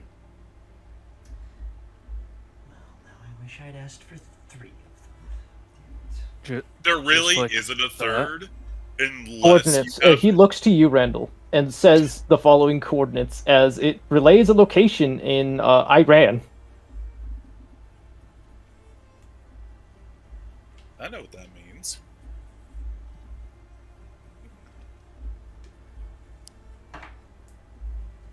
No, I just need I to will choke text it to you Tremere later. so hard he throws up the good boy. What'd you say?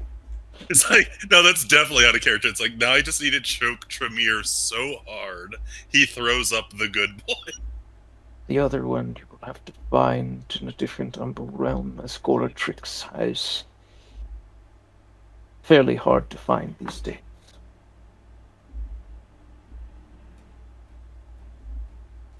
But he remains in a place in the Shadowlands. You will have to talk to Charon.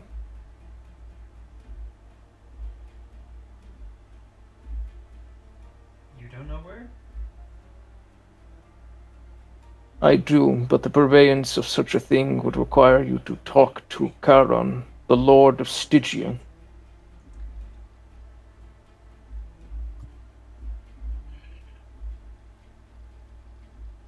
He rules the undead of several parts of the world. Ghosts. He is his prisoner. Goratrix, that is. Could I make a roll to see if giving Charon Raimundo's name as a reference would be a good idea? It's like, hey, Karen, as in the ferryman, Karen. Yeah. Yeah. You don't have to The make a roll to know who ferryman- Karen is. I know who Karen is, but The like, ferryman who's in the awkward situation that no matter which side wins this war, his job's over. He's gonna need to find a new job. Exactly. He won't care how this fight's going. He's like one of the neutral parties of this war. He doesn't care. No matter what, he wins. I always wanted to be a baker. Okay. I'm trying. He is sorry, guys, I'm inside trying Karen's to- dungeons. I'm trying to. He get is as inside much- Karen's dungeon.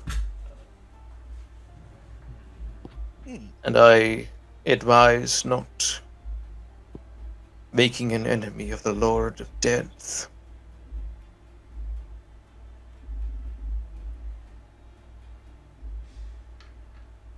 Does that satisfy you?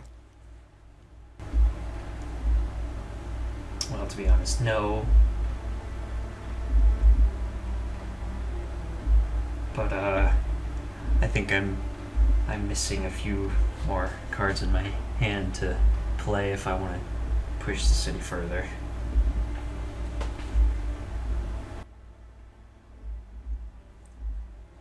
As they said 500 years ago, between two warring enemies that decided to negotiate at a table.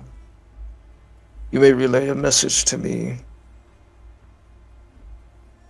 whatever your demand is, and I will take it into consideration and not ignore it.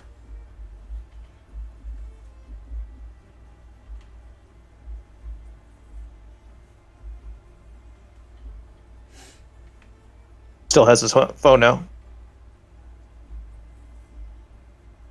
May I relay this now?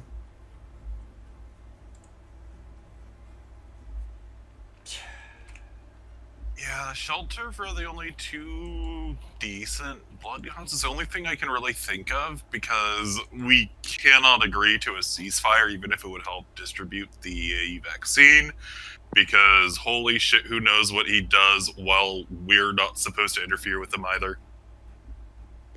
Hee hee. I mean, we could ask, and if he breaks the ceasefire, then it's like, hey, you a No, bitch. in all likelihood, we would break the ceasefire. Okay, we just wouldn't get caught. That's the problem. That's the thing. Nah, we would. Lawful evil is lawful evil. Hee hee. Me twiddling my cheeks. Me being a group. Okay, continuing before Ariel falls asleep. Push his button. Yeah, before Ariel fucking dies. Fair enough. Because I'm like, Sorry, Yeah. sorry. Yeah. I understand character things, but out of character. And I get it. This guy is literally evil. He a bitch. That's the point. Wait, give me your wallet. Gives you his wallet. How much money's in there? It's empty. $1,500. I'll take it. But it's all Brazilian pesos. I'll take it. I can go to Brazil. Pretty good. It's real for Brazil. No, it's not real. It's a Nicaraguan money. It's where he's born. Yeah. Let's see. Yes, Probably pesos. that was the last thing. I'm done. Nicaragua currency. As I shift the scene to the theater. Cordoba. We open the scene, and I'll put this in repeat, and I hope you'll be happy with the soundtrack of this, Martine. Oh, what the frick? Oh, it plays a whole freaking playlist, that's why. Mhm. Oh. No. There we go. What? Grr. That?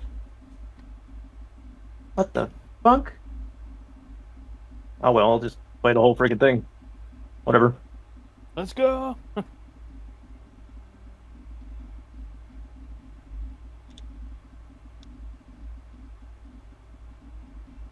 As we open up between two children looking at an open casket. This is a time that they didn't really have a lot of embalming agents, as there is a corpse of a middle-aged man having a sword in like the cross section of his hands.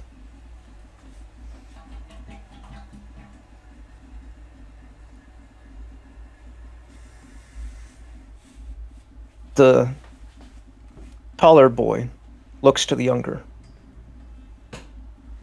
He puts his hand on him. Renee,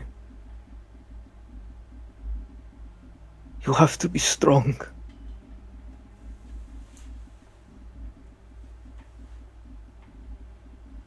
You know this, know. right? I know this, brother. It's just hard. Papa was a good man.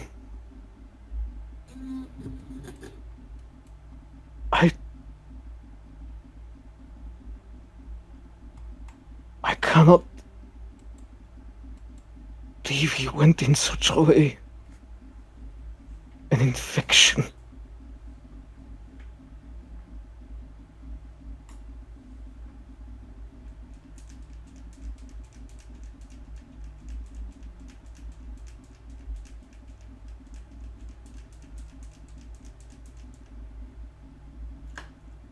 I am sure Montferrer, that he is with God now. We,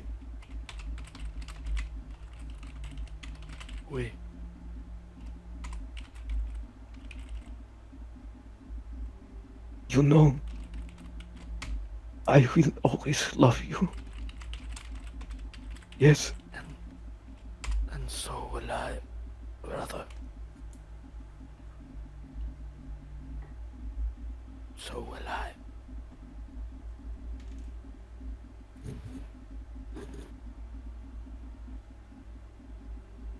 He hugs his brother. Oh, did he say go? Is that what he said, Martin? Oh no, he'll hug him back and he'll say, "You're a good man. Go."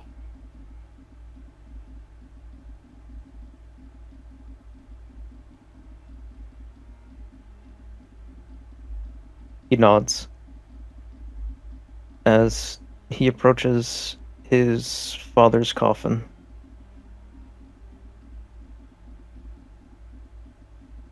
Present at the coffin is his grandfather.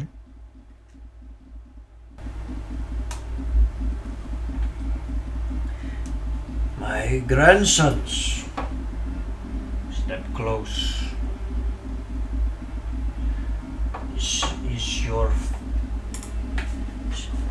Is your father's was a good man, but not good enough.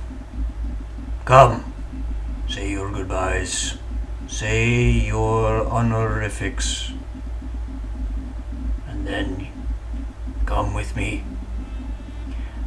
Thus after, you will not be so disappointing. Oui, grandpapa. Good boy.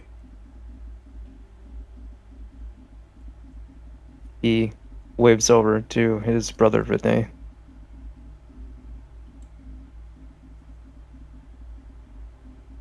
Can I have a moment, grandpapa, with my brother?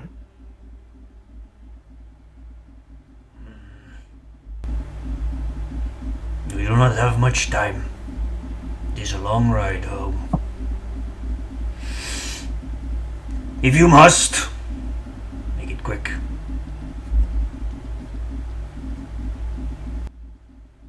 Thank you, Grandpapa.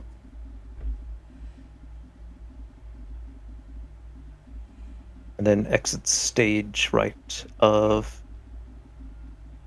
John the Crayon.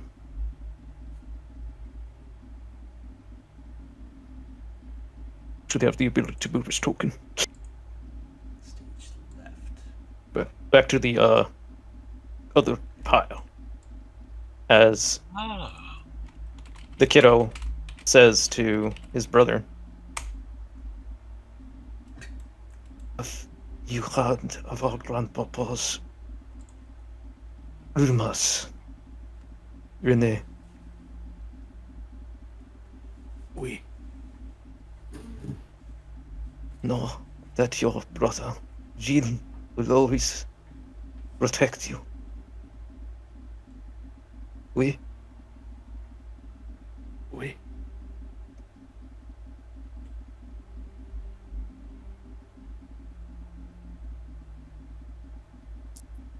If you ever feel he is rough with you, hide. And I will be there. We?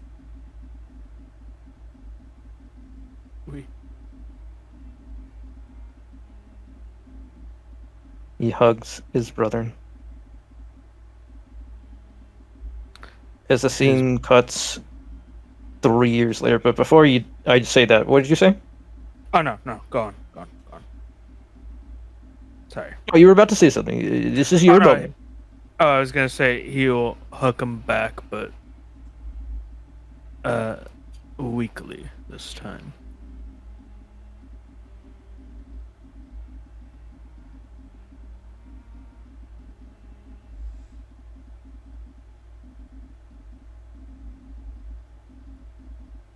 Oh, I forgot to put the space in between it. As we cut to 3 years later, with a teenage Gille and an 11-year-old Rene.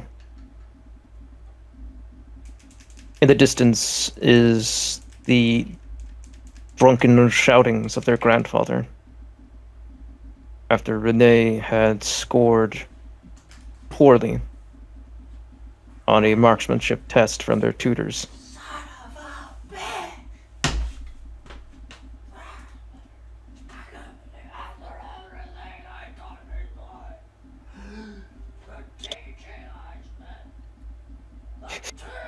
Rene, come with me. Rene. Wait.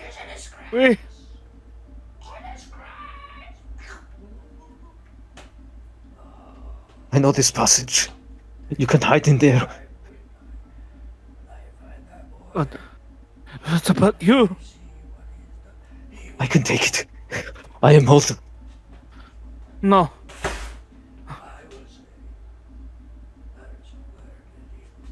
Yes, it is a mind's eye theater thing. As he brings his brother to a hidden compartment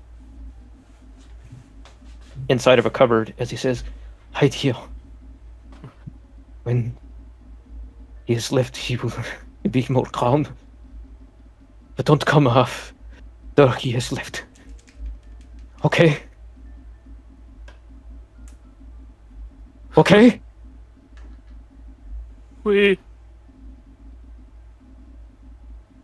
He closes the cabinet and the passage. "I love you." I love you too. The door slams open as John appears.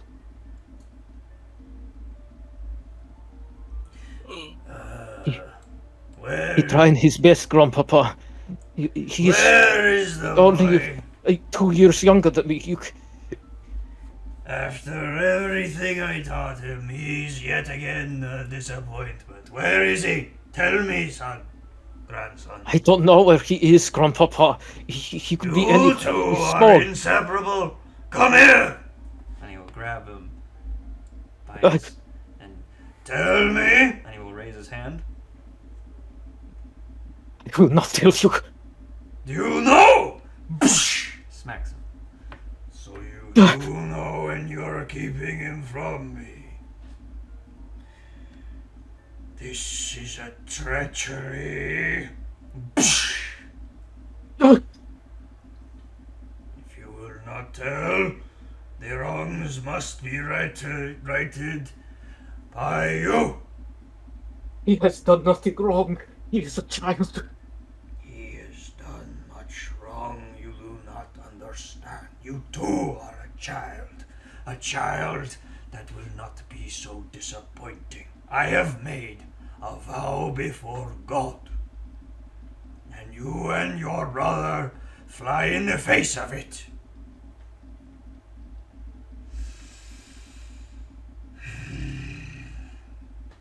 How will you make it right? Fight for you. For France. Like you have taught me. Beat for you. For Reis. And our king.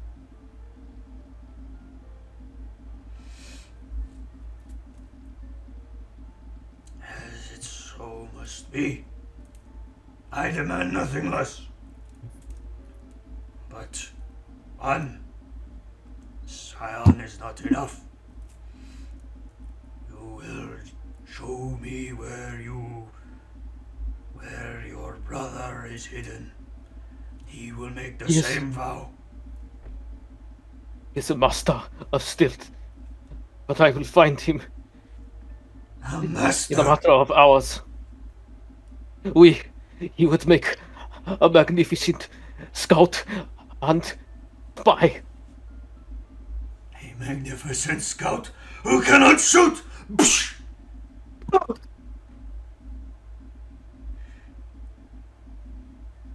He is a wonder with dark horse. You should. I recommend you give him throwing knives. He's great with those. Throwing knives will not be enough. He plays with his toys instead of attending to his studies.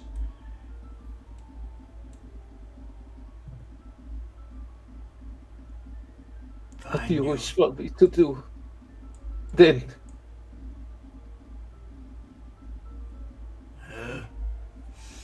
This will be a good test then. Your brother is a master of stealth, and you are a good grandson. So you will find him. Yes? We, Grandpapa. So you vow. Bring him I bow to before me, you. and things will be made right. And he will sort of, rather than a slap, will do a gentle pat on the cheek. My good grandson. I bow before you. Before France. Before Jesus Christ. Amen. Amen. Amen. Go. And he will release him.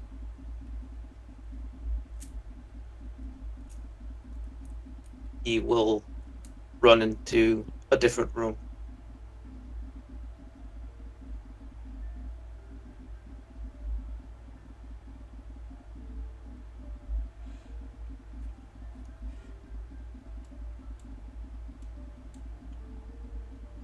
Does Jean leave soon after? Jean will leave, but it's with the rather explicit threat that, or rather promise that if he does not is not obeyed, does not receive that which he was promised, the punishment will be that much worse later. But he does leave.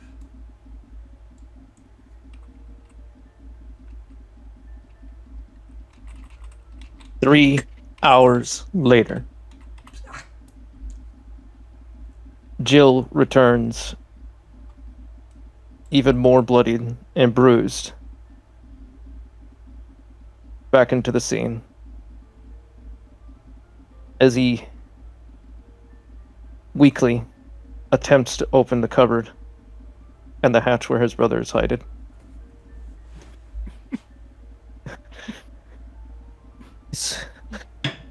It's fine, Renee. You're safe. What happened to you? It's not matter. So long as you are safe. Long as you are safe. No.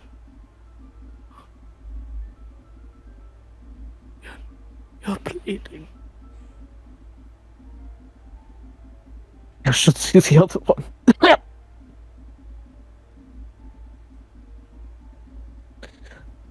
Think he broke a rib.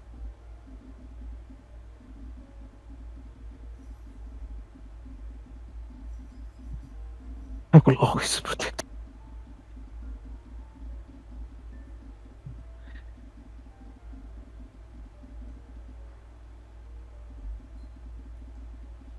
He is right. I'm not worth saving, brother. Always worth saving. You are René de Rey. I am René, the failure. You are René. The rogue.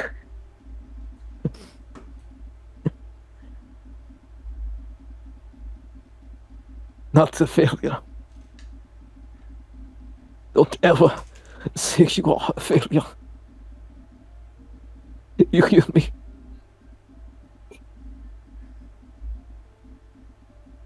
I miss Papa. And I miss Maman.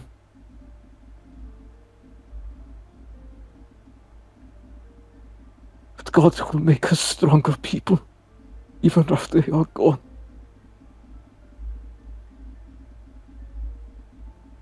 For those who come after, remember,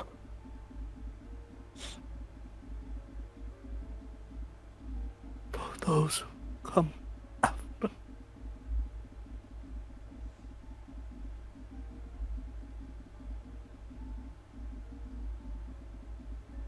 He hugs his brother.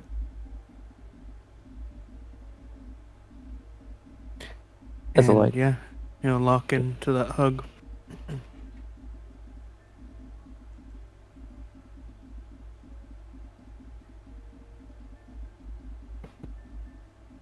Be forward again. This time by 4 more years. With what is this age's adult? June.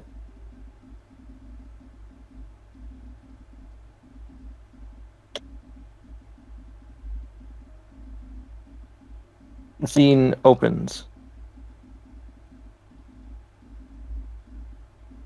with the following historical facts. John Crayon had force. Oh no. The following factors. John had forged an allegiance with Charles VII after aiding him in the Armagnac Burgundian Civil War, as it is currently 1422. As Gille approaches the chamber where, unbeknownst to Gille, is Charles VII, who knows that his father has just died. leaving a succession crisis to occur.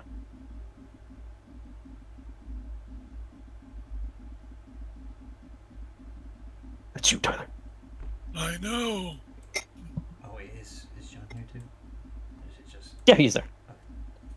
He's in the same chamber. Let's see. How old is Charles Atheist Point? You can look him up in history. I believe he's only like... So this is 1422. He is 19.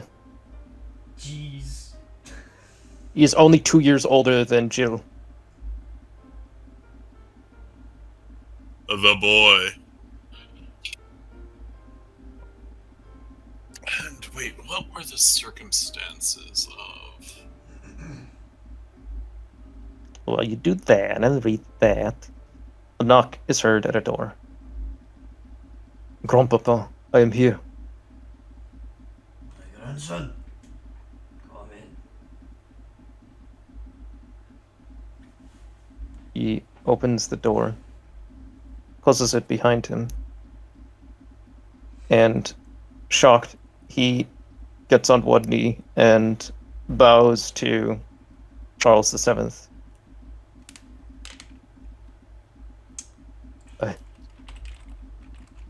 My prince, I did not know you would be here.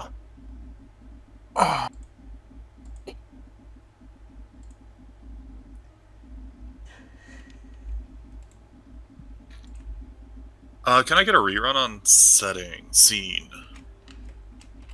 We're currently in a antechamber for a private conversation to discuss the factor that the Mad King Charles VI has just died. The Treaty of Troyes is in effect, which now hails that. Let me check which King of England it was at the time. Henry VI is attempting to have the French throne, as Charles VII is fairly wanting France's independence from England.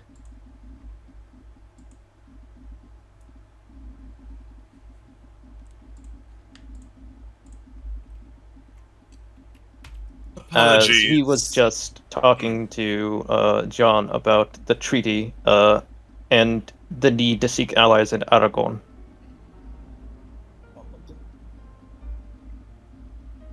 And that John and possibly his grandson is to leave to there and leave Renee alone to train.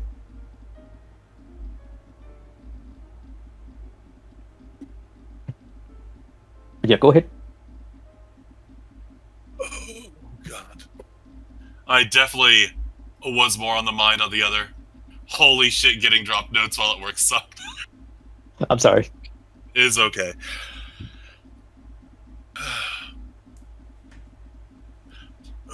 Unfortunate times have put me here, as we are beset by misfortune after misfortune.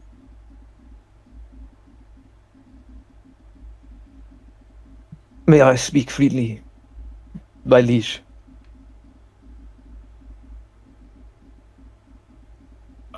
Out of character, I'm not king yet, right? No, he's just referring to you, liege, as in prince. He doesn't know that you're king yet. Did you say like majesty or something like that? No. Yeah, your highness. Highness, okay. I don't know what the French equivalent would be. Let me actually look that up. It would be Hannes. Oh, I was looking. He's had some titles since he was like 6 months old because his brothers keep dying. Yeah, he was like the only brother that survived, I believe. Yeah.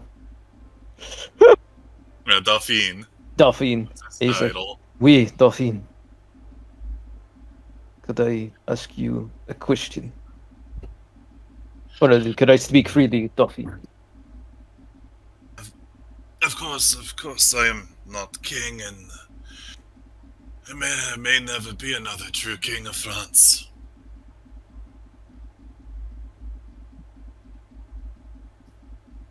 I would hate that, my Dauphine.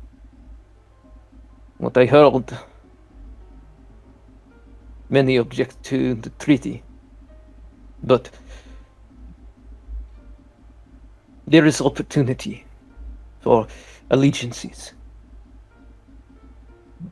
such as your wife. Perhaps we could get Spaniards on our side.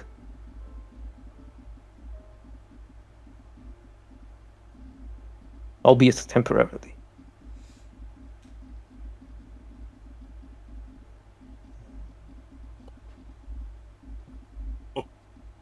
Wait, the Spanish were in this?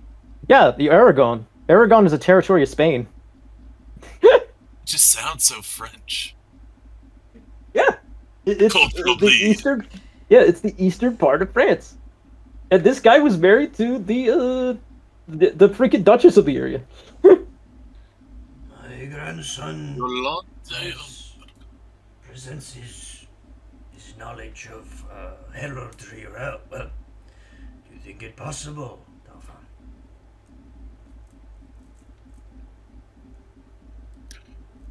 I think it desperate, but these are desperate times.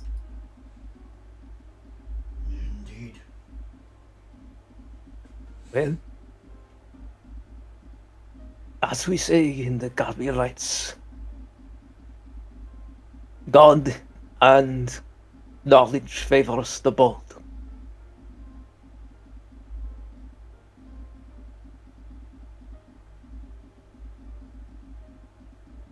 Out of character, Gabrielites is the old term for the Order of Reason and the Technocratic Union. Hell yeah. But there we go, Mod VC. Quick summary of his situation. Yes. This guy, like, I've seen so many arguments about this guy's dad being the literal worst king of France. Objectively the worst king of France was his dad. And his dad was probably had dementia at an early age. Or schizophrenia. One of the two. He was quirky. Yeah, he was quirky. Well, with that in our hearts, we at least may try to seize victory from the jaws of defeat.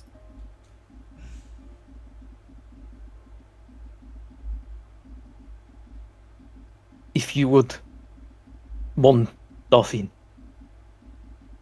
and with your permission, Grandpapa, may I accompany you? I am something of a negotiator myself.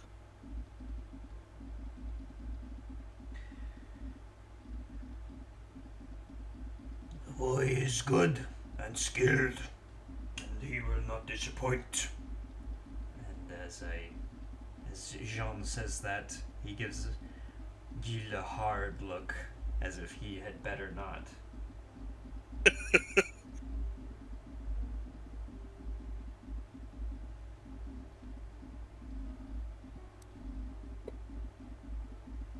Then you ought to bring me success. I will allow it. Thank you, my Dauphin.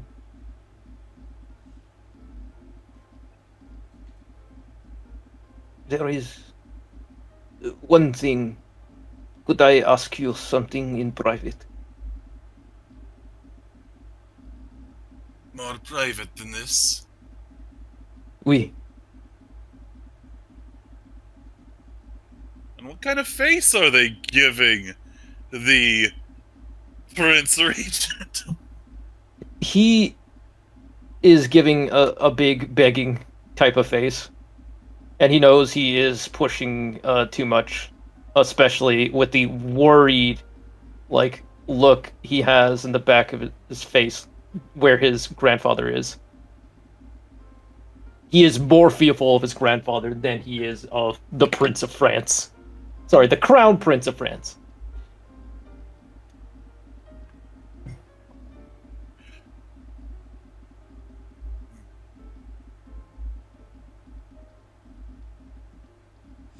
Well, it does not seem a danger.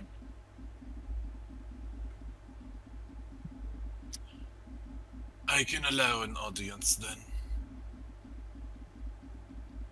Thank you, Mondolfi, he says, bowing even deeper. Still on one leg. We going deep. You going deep. You going deep in that biggin. As eventually they go to a different room, and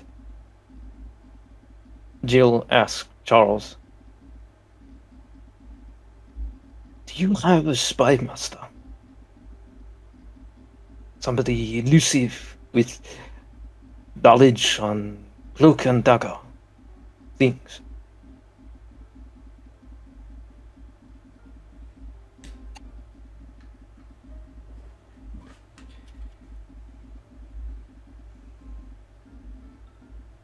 Me double checking history. Knowing spies, they are probably never named.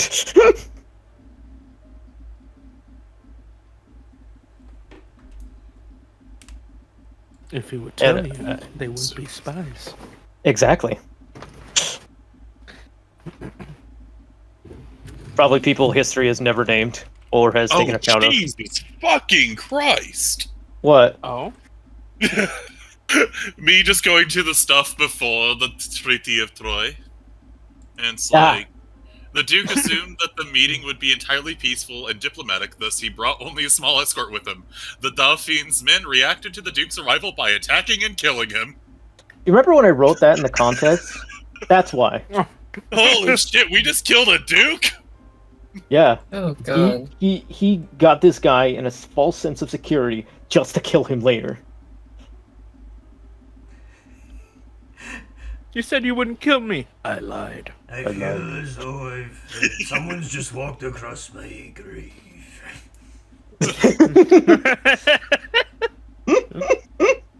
Anyway, yeah, go ahead. No private talks. I have men who do more subtle works. I have someone in mind if you have work that needs to be done in that area. He is a grandmaster, not just a master of stealth and infiltration.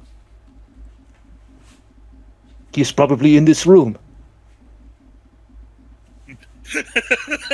Renee, you're actually in this room, but nobody knows you're here. I'm in the walls. He's in the walls. I didn't even know he was here. He looks genuinely, like, frightened.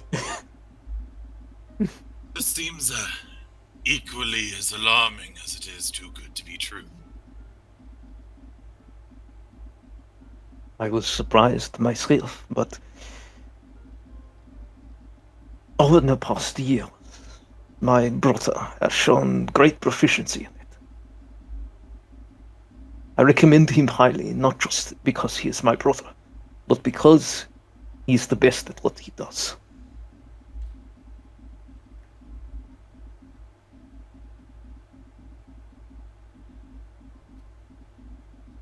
Would you consider him? I have already opened myself to accept you as a diplomat. So if he is as good at this work as you are at speaking, I have high hopes for our future. Magnifique. Magnifique! Magnifique! As we continue to transfer over time and time of this dude's life, we go now to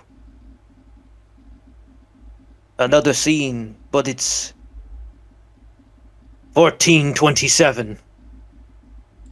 5 years later.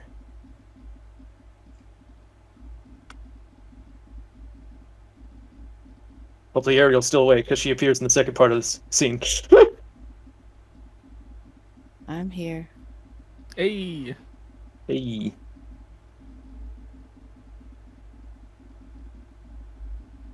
Ariel from Cyberpunk. Whoa! Look at that cameo. I'm a fan. Can I get your autograph? Wild. Do I have spy masters? Just before this event, pranked the Duke to death. All right, guess we have men of talent. Shit, you're volunteering your brother to do this? I mean, spies also die a lot. That's a wild thing to volunteer, but maybe you want to get rid of your brother. He didn't. He wanted to give his brother a job with the freaking crown prince. Because holy shit, spies don't just die a lot, they die horribly. It's also because he wanted to avoid his brother continually being abused at home. Oh. My grandsons You brought me the wrong bread! My grandsons work for the King of France. I have done my job well. On that point, it is now 1427. Jean de Craon has his grandsons in what is now the later parts of the 100 Years' War conflict between Charles VII of France and Henry VI of England, respectively. Craon was appointed Lieutenant General of Anjou in 1427, but has appointed his grandson Gille in charge of Anjou's forces at the Battle of Anjou at the age of only 22. Companies, commanders, and advisors surround Gille and Renee as they are at a table looking at a map.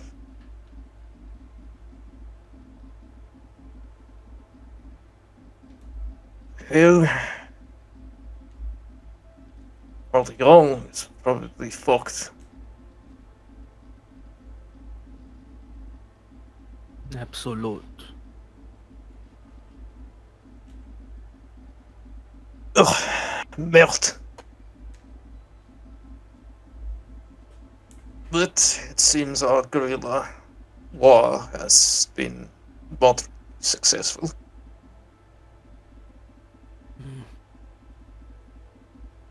Indeed. Did you poison the local lord of that town we talked about? I poisoned the water hole.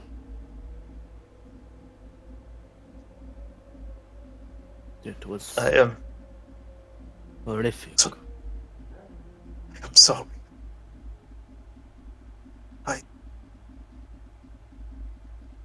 I'm sorry to force you into this life. No, brother. For our country. For those who come after. Those who come after. And to get away from that horrible man.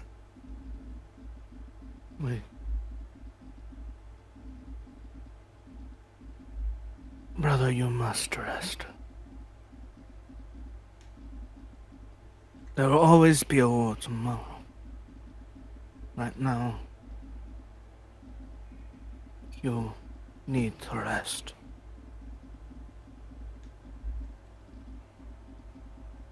I suppose you are right. Brother, I must confess to you. The rumors, they are true. We are executing those Frenchmen that are not loyal to Charles. And what is the reason? To betray our God, our country, our men.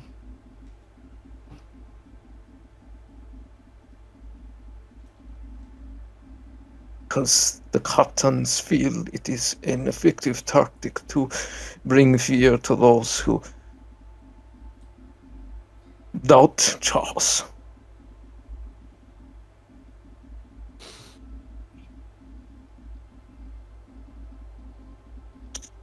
That is true, actually. That is It is. legitimately true. Yes. Yeah. That's fitting.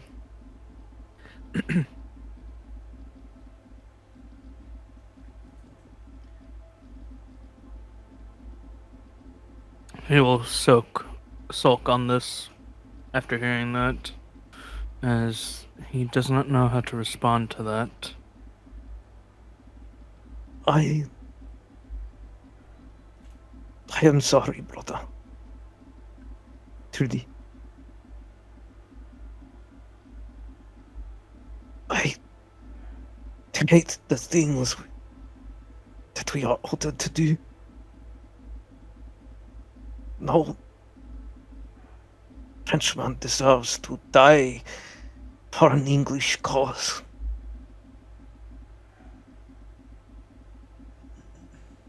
Not like this.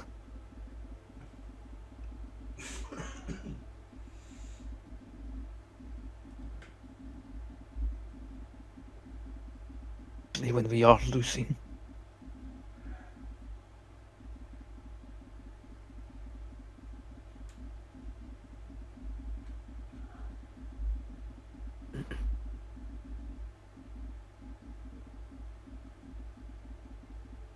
It is why I have not slept in so long.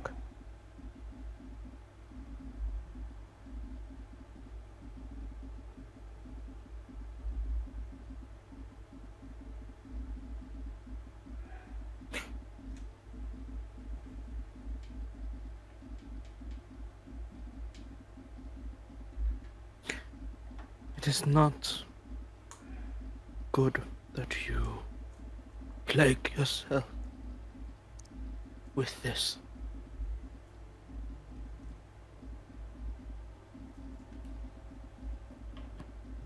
Men die, brother. Women and children die every day.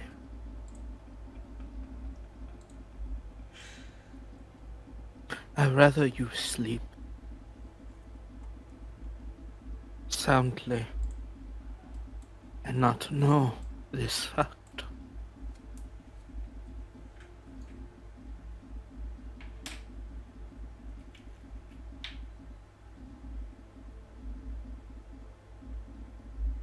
You don't need reassurance that you're a good man, because you are.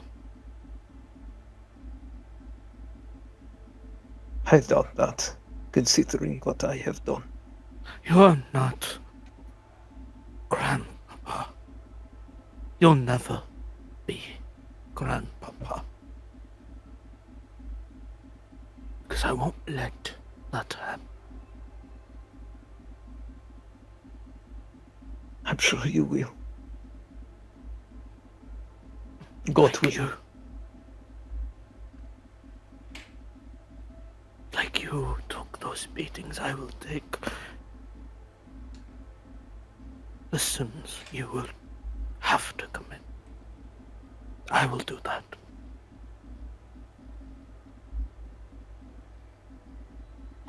He hugs his brother.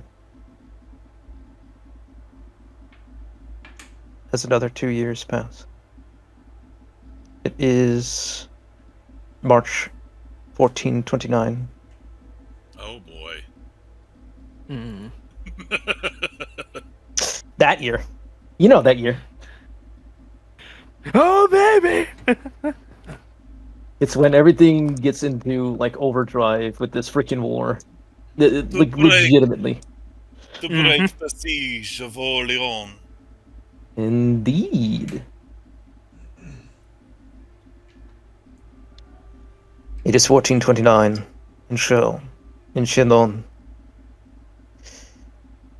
Orleans is being sieged, just as the two brothers discussed. Several other towns and cities nearby are under attack as well.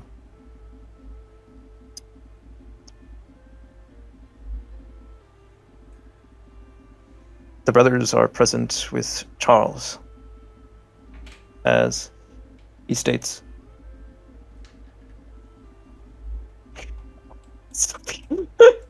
Never have opinions on as Gille states.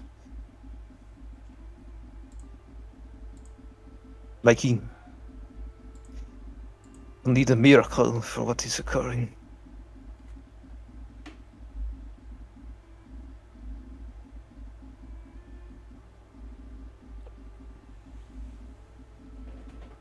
And I'll nod. The English are no longer satisfied controlling just Paris and Champagne and wreaking chaos.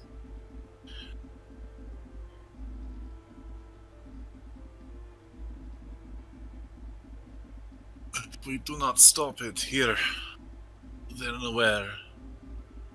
But if we are to, then how?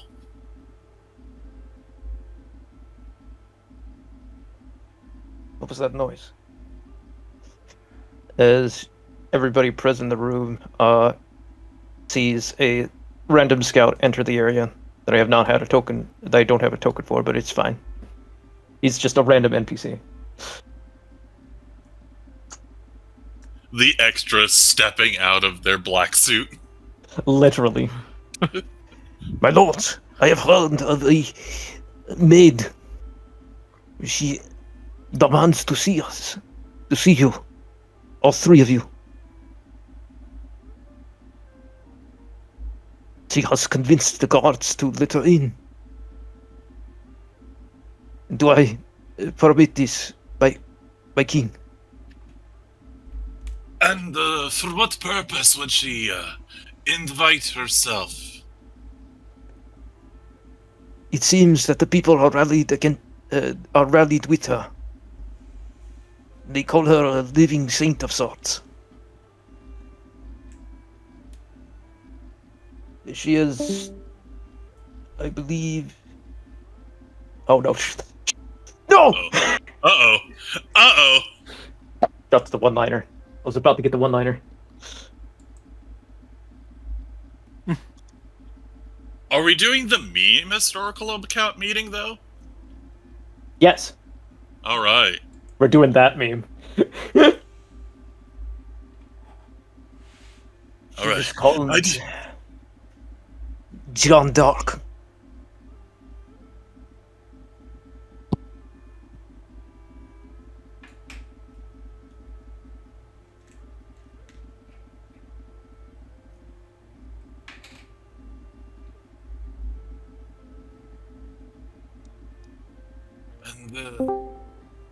And we wish for a miracle, some saint shows up at our doorstep.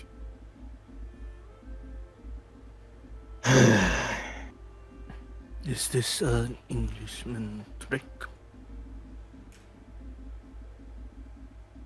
Sean Dark. I do not know, but it sounds too good to be true.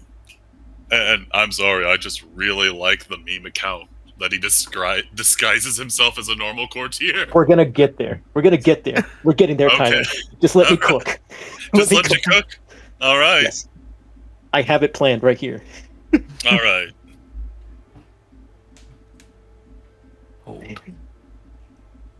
If it is a jest, my king, and if she is truly blessed by God with both magic and saintly powers, we could always use a good laugh, especially with how the war is going. Good. Solid nod to that. The not even holding a glass toast. He raises a glass toast to his king as well.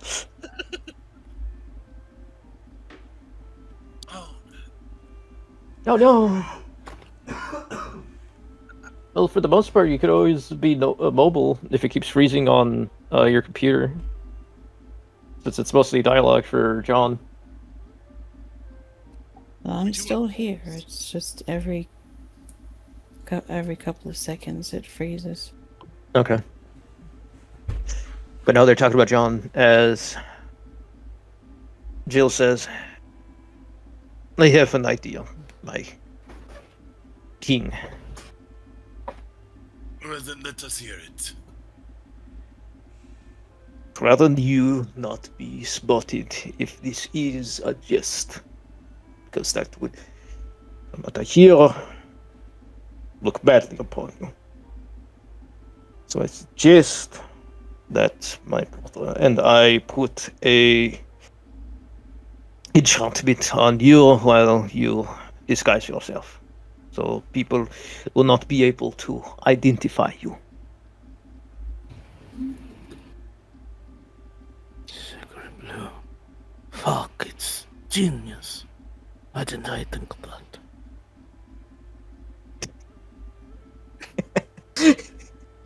He actually does laugh at that. I told you. My brother is hilarious. And then, if she is an English spy, she walks up to you two. I don't not expect my brother will use one of his knife tricks before she attempts anything.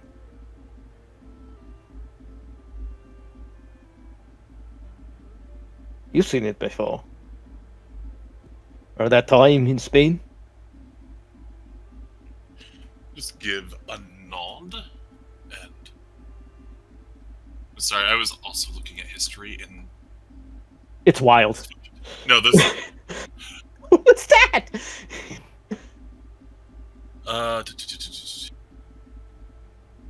That's supposed to be the Duchy of Bar, my brother-in-law, Rene.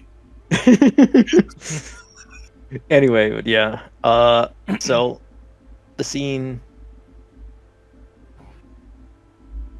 transitions to a crowded room with Renee, Charles, and Guy. Guy. Renee, Charles, and Gille present. Had an aneurysm for a moment as John Dark appears on the scene. For you to drag the thingy thing right there, Miss Ariel. As we're doing the meme historical thing, are you familiar with it, Ariel? Familiar with the history, or? Yes. Sort of, yes. I The know supposed the pastor. first meeting of Jean d'Arc with King Charles VII of France. Which was like a miracle from people's point of view, as she was able to immediately identify him in the crowd, despite him being in heavy disguise. And having never met before. She had And no knowing idea his name. who the king was supposed to be.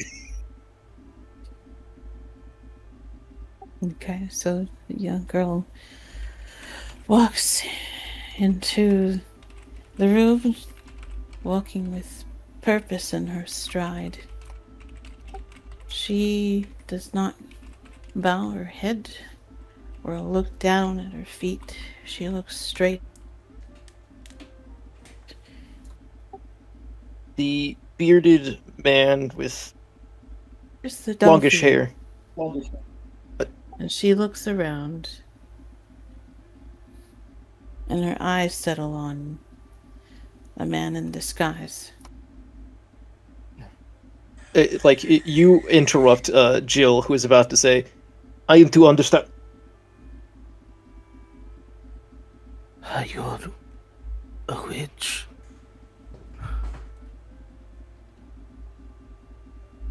Some cornerstone nonsense, maybe. He whispers to his brother. Did we not discuss There some is good- no witchcraft here. I come bearing news from God and his angels who have delivered a message to me. And a solution to your problem, Delphine. God came to you. And Yes. Do you not mean to speak to the people on the stage?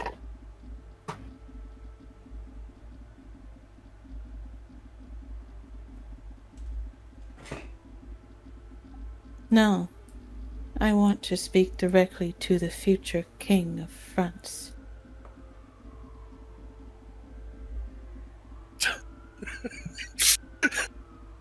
Looking up to the people on stage with a shrug. Jill's just looking at his brother like, Renee, what the fuck is going on? A knife? He pulls out a knife. No. Not now. Maybe later. No. I don't like that. God's messenger. Oh no, is that a cutout? To break No, the she's- English's hold on our lands.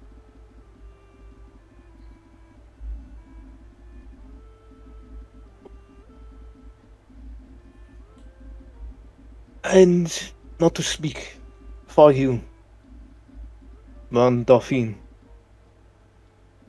How do you propose to do this? Blessed of God.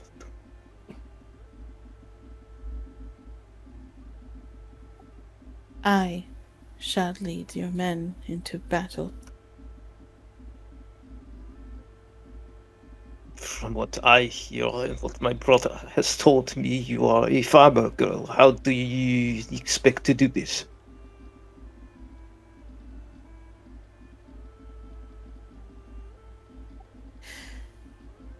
As I said, God's messengers have given me a way to make it happen. It shall be so, if only you believe. If you wish to test or confirm, then bring your best theologians.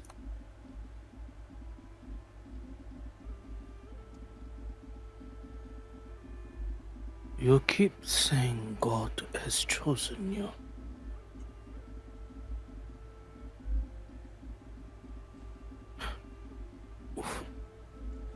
I mean, you say it's purpose, but you don't. You do not present what makes you qualified to be God's soldier. Charles will walk up with like a hand like held up and a stop. She's seen through our first test with not even a sign of challenge. At the very least, I would hear what her plan is. She's no warrior.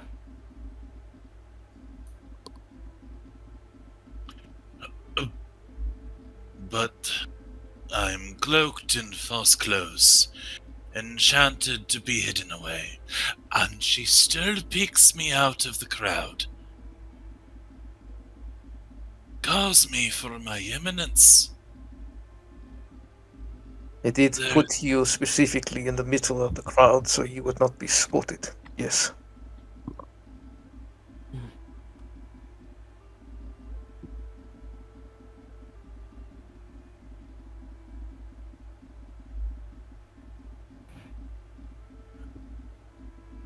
Fine then. Is your permission as your general,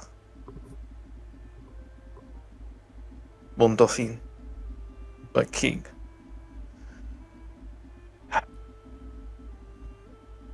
I suppose we could hear her out.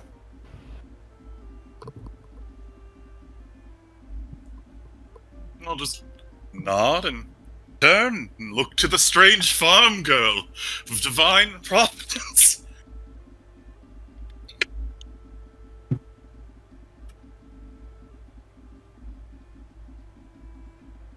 You have my permission to speak.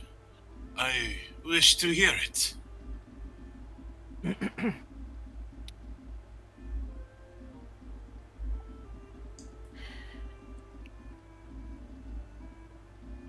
If you are with trepidation, please be assured that I will lead you to Reims for your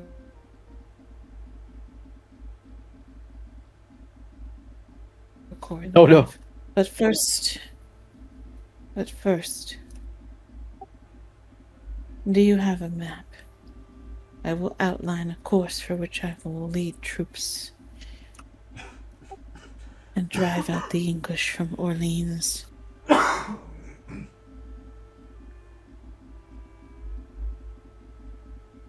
Jill reaches into his. Oh no, go ahead. Yeah, well, now Charles is looking to his general. Jill opens his coat, takes out a map, rolls it onto the table they're at. Orleans. And the territories nearby.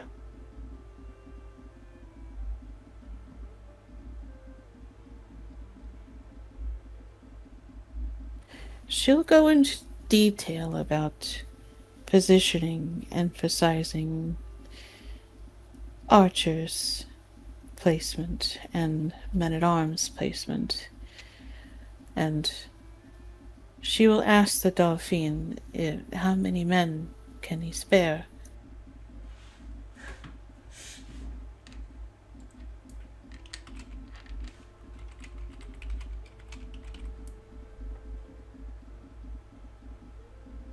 And you, General,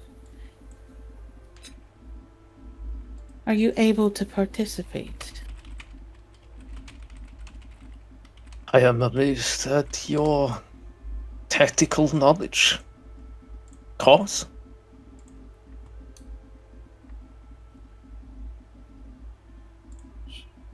He gives a very admiring smile if you don't see my webcam. At least someone believes in me here.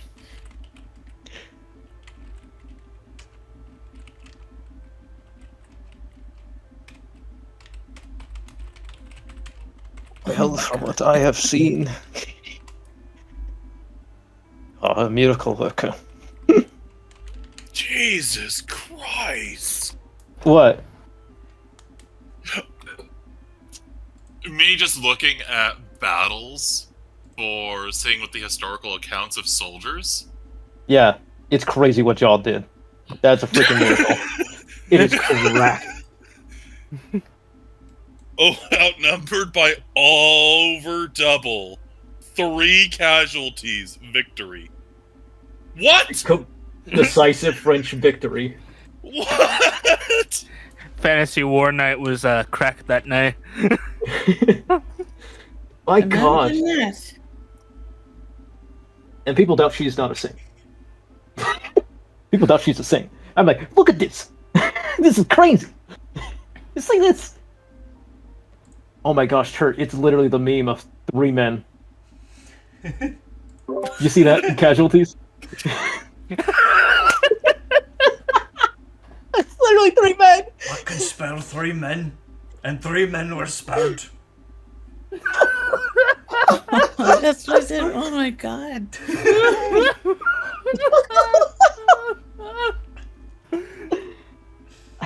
I believe it is 180 and 1300 men arms we have.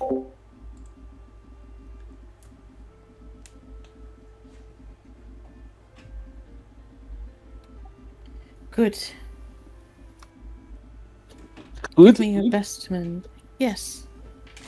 Because that is all that I need. They outnumber us by 3 score. Not 3 score, 3. That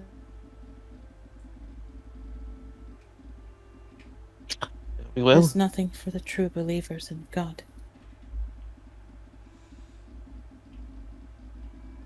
we shall see.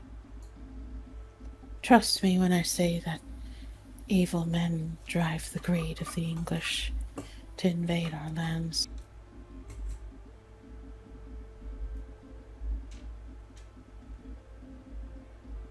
Very well. says it for the first time. Mon ami. As a couple of months pass, and look at history. That's crazy. Yeah, they fought a fair amount of battles before they actually got to Orleans. Yeah, it was like a couple cities and was still cracked. Yes. Father It Time was catches insane. up. Father Time catches up to all warriors. Doesn't Yeah, matter how skilled you are. We Unless had you're to John go Arc. through and save Bar before getting to Orleans. Get steamrolled, get wrecked by a little girl. Damn. Damn, the Faith playthrough really is cracked. Please nerf. He's nerfed. And then they did in 1431, but we're not there yet. We're in 1429. We'll get there. We'll get there. We'll get there when we get there. As months pass, and it's battle after battle as the brothers, the Ray brothers, see the magnificence and true miracle that is Joanne. As they, in July, retake Orleans. And on July 17th, which I'm something of a July 17th fan myself. Yeah, I'm more of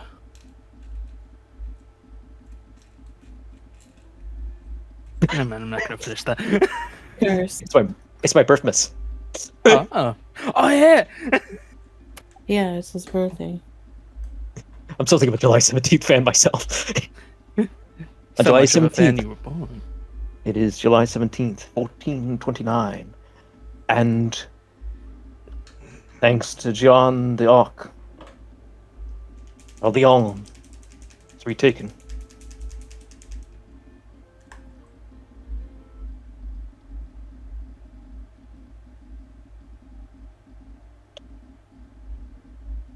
Over the months, the brothers have forged a strong friendship, borderline sibling relationship with John, given the battle after battle and seeing her victories. Their victories. And it's on July 17th that Charles is declared King of France. And Gille is given the rank of Marshal of France. Which means he is in charge of the whole military, I believe, if I recall that rank correctly.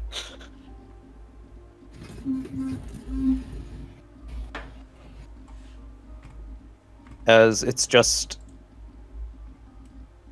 the three new siblings together.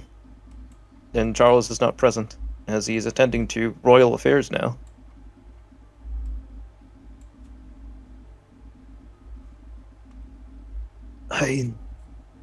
I must confess to both of you.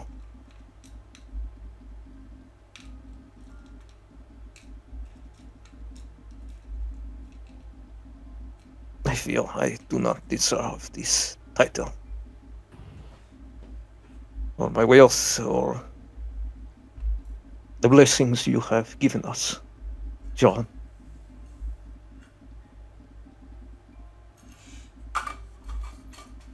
I feel unworthy of it all.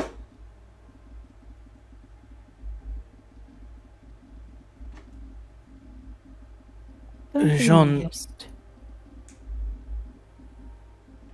I like to think that both of them look at each other, spiking over each other. Jean, please tell my brother that he is an idiot to think that way of himself.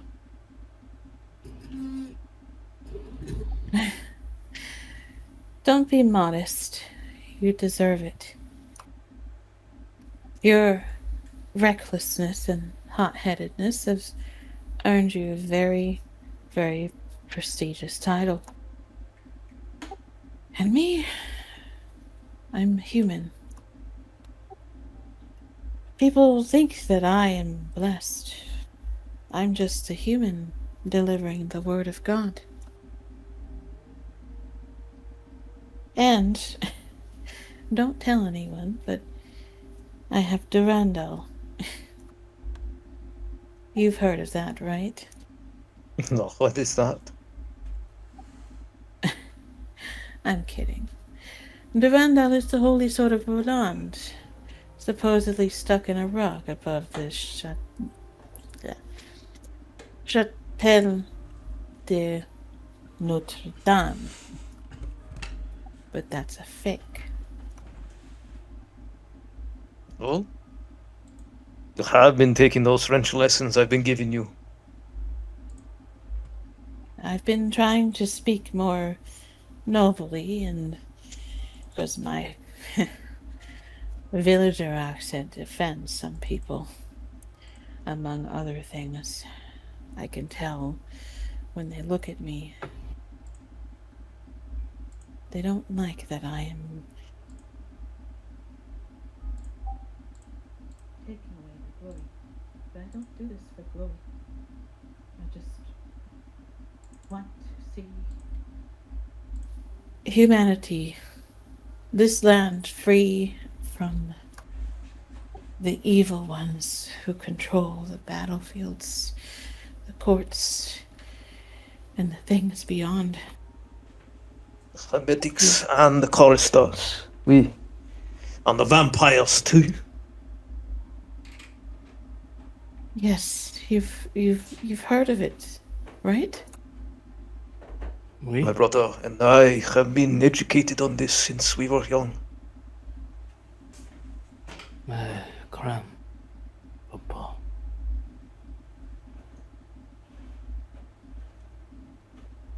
Good. Good. Then promise me one thing, please. If anything. Just don't listen to their whispers. Never.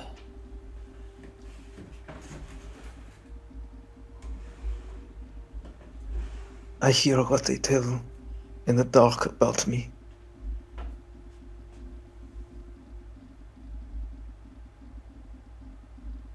How I feel, even if I am married. I feel my marriage is a sham.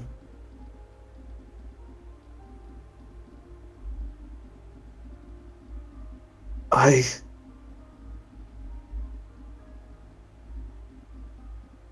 don't feel attraction to my wife or women in general.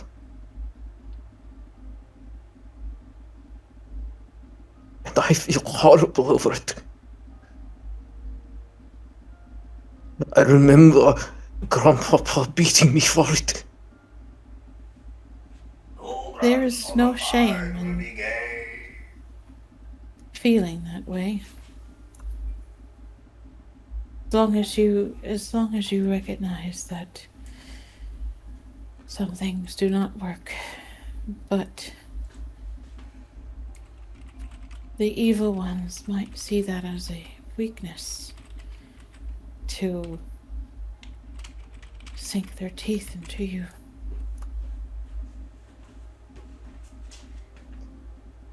It is a powerful, corrupting influence. And I pray that you will find the guidance that you need to navigate the difficult path ahead for you. Because you are my friend, and I wish the best for you. I think you are more than a friend to both of us. You are our soror.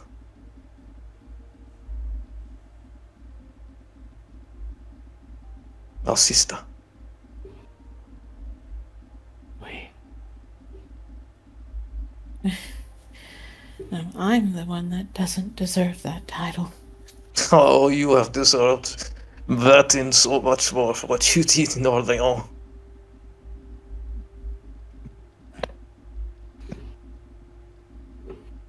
We have 3 to 4 men to our own, and you did the impossible.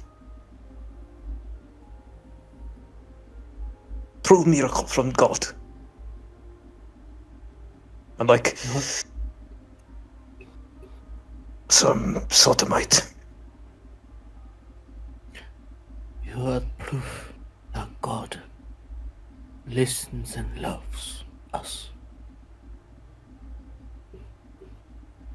That he cares despite what background you have, no matter if you are men or women, it matters of your faith. I am proud to be both your brother and your friend.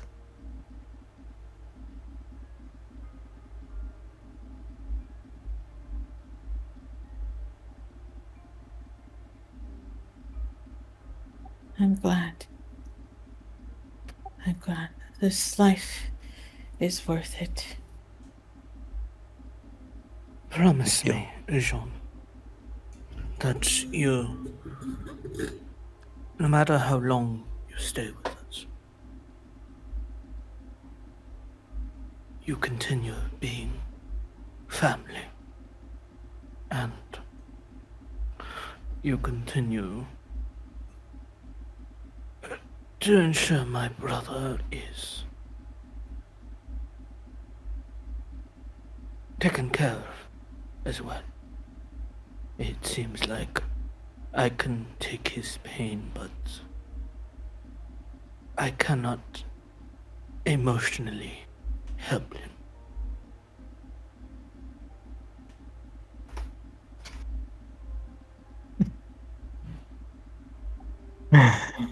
I will do everything within my power.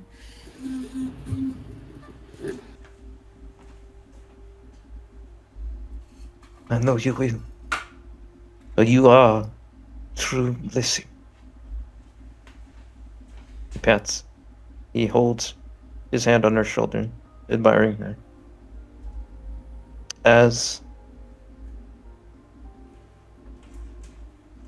we cut to the day it all happens. It is May.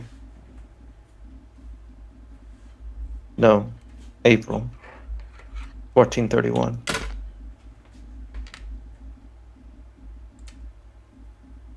The luck had run out.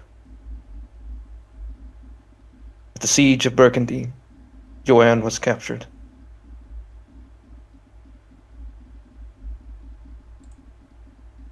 The siblings are distraught that Charles has not paid the fine of 10,000 gold. So they ride out with a small force to rescue her. They are there in the crown skies on the 30th of May, 1431. Gille looks to Jean.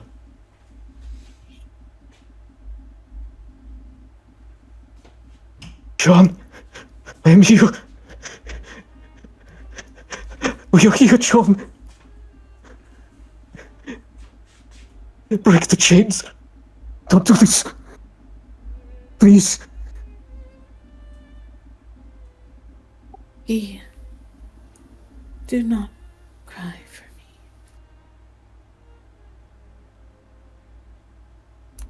My time on this earth is coming to an end. No. You promise, Jean.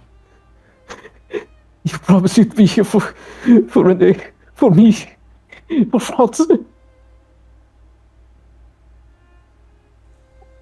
Sometimes we are called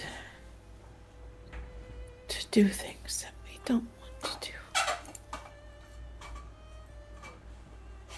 But we have to do it for the greater good. No. This could be no good. This is evil. You cannot die here. Remember what you said. Don't let the whispers. Don't listen to them. You promised. Do you remember what I had? I wish the best for you.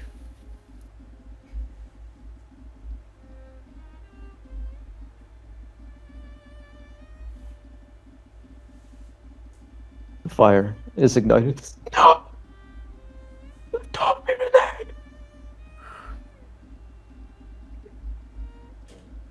He grasps his hand, trying to unleash the tight grip his brother has over him.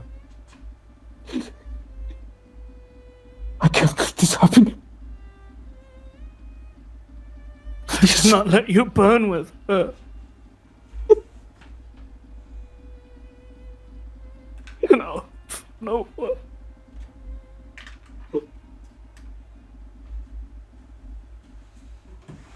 Oh, I'm sorry.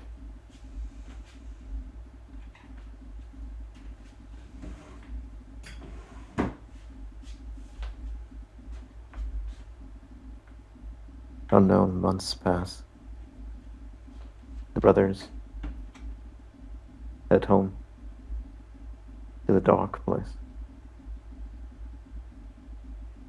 To the proud, too proud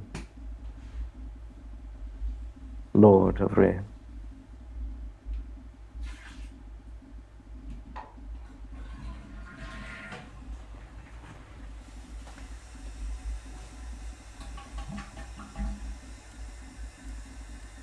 A year passes. I get to get something to be scene accurate. Oh, no. I'm gonna use the restroom real quick. One moment.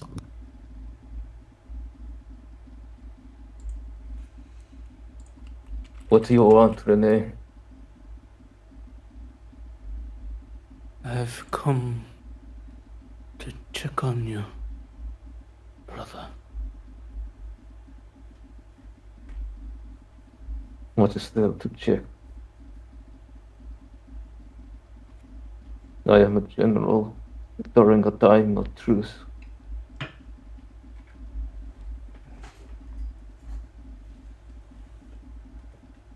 How many have you had? Not enough.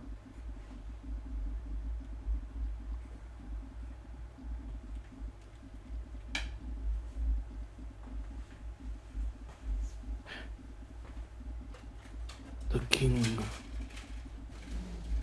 is worried about your brother. He shouts, "Damn!"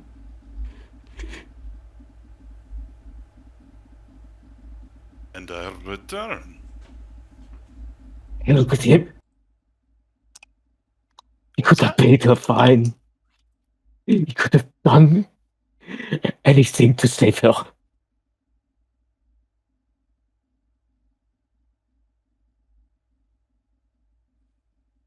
Yet, he abides by a truce. Please, the coward he always was.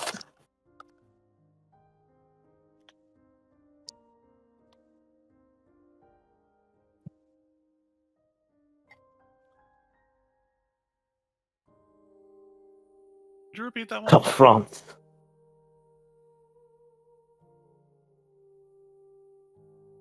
Oh, this is in a separate scene where they're back home without Charles present. Yeah, I know. And he was saying he was checking on his brother and telling him that the king is worried about him.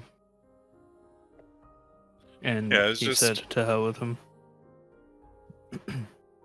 Yeah, just the line before the drink was too French for me to understand. He said to hell with him.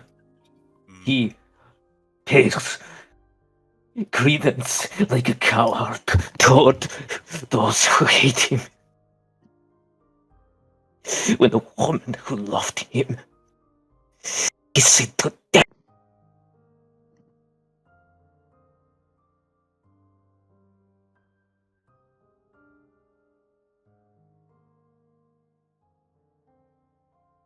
No. Maybe the king is not worried. I am.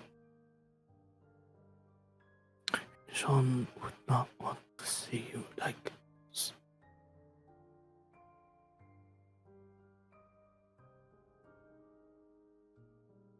You're not the only one that hurts.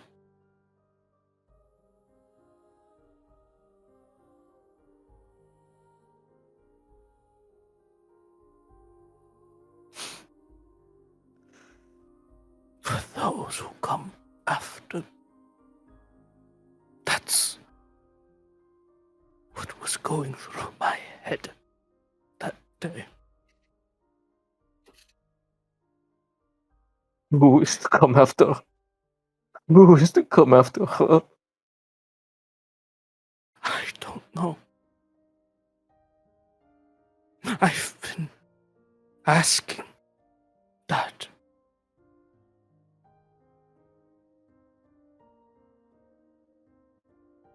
To him. To God. If me. Yet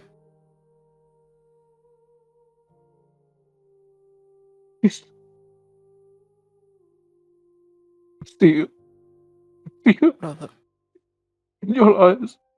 I still see her reflected in them. How surreal. he'll try to come closer to his brother. Don't touch me.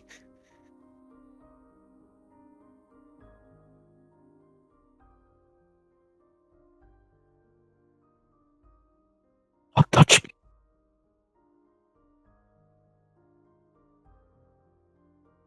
I can still hear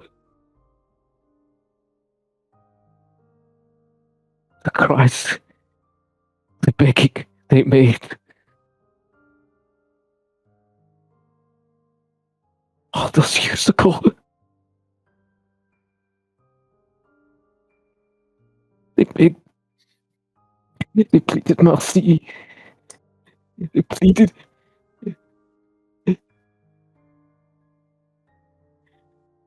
And just like him, I sent them to their death.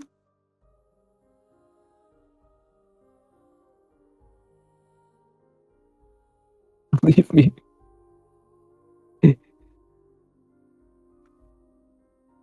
Leave me to suffer.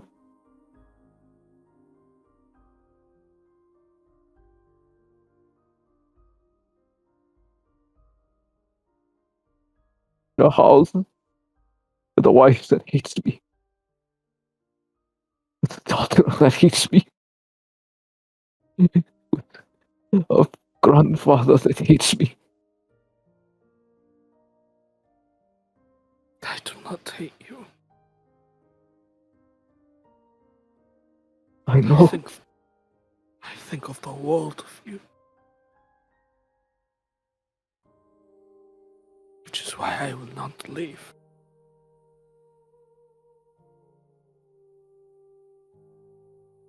But I will. As he turns invisible and leaves. Brother.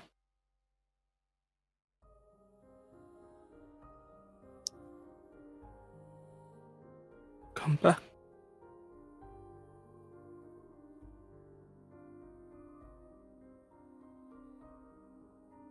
Full year passes. Gille is in the middle of a morbidity quiet, deep into his mourning.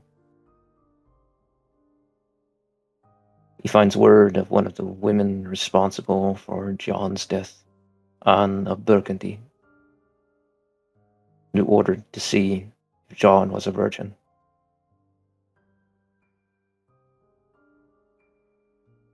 All the disturbing ick factors surrounding that. Hey, I know exactly how people tested virginity back then. It was kind of. It's not cool. Yeah. And she was the one that ordered it, according to history. And I will put the link of this person. Yes. Yes, Jean. I spit on you. As he orders an assassin to go kill him. Kill her. I'm guessing secretly that assassin is Renee. Without Gille ever knowing.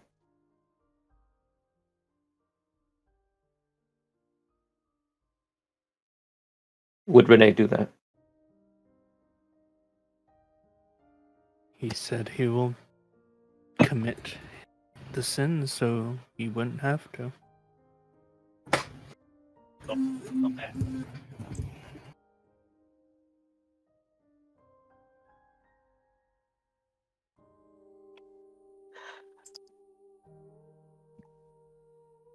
He laments this sin. He laments what has occurred, what is occurring. As in those nights of November, 1432.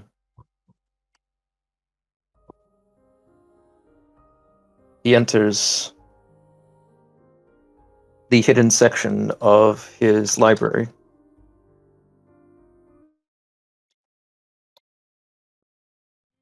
Music change.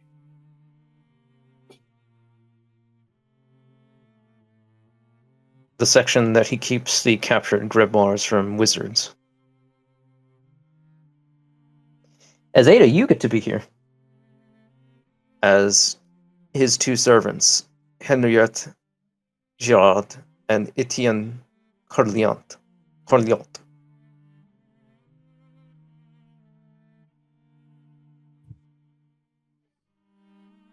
are present as he's searching for something.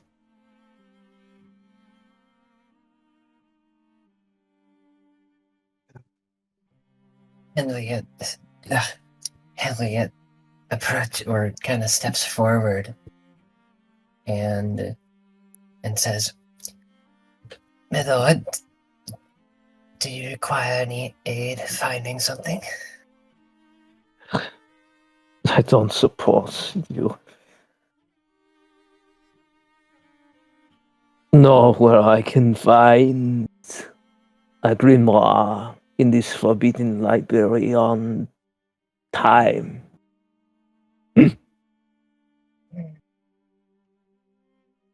A hand raises to her cheek. And the other, Etienne, kind of sets off into the depths of the library. "We will search at once, my lord."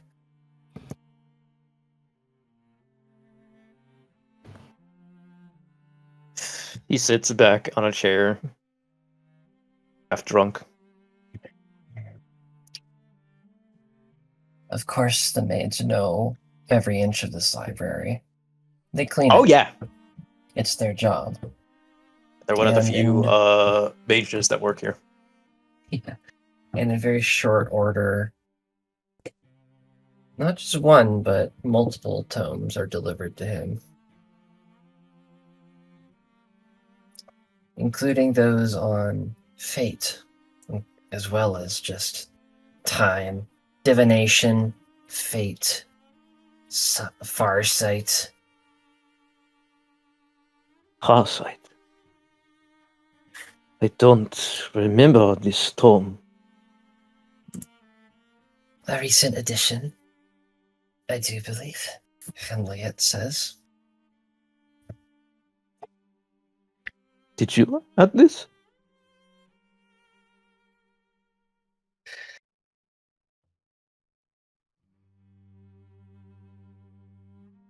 It is... Consider it our gift to you, my lord. Etienne kind of chimes in.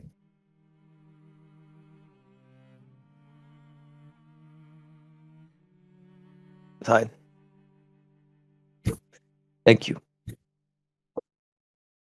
Let me get a prompt. Get this magazine. Okay. It's unfortunate you don't have a hardcover Berserk there for your prop. Oh, I do. Give me a moment. There we go. I got the longer volume, so. You know, I like this Griffith guy. He's really cool. I got volumes. I don't have the hardcover yet. I got volumes though. I'll pick up my hardcover Vagabond. Oh, so beautiful. Look at her, so happy.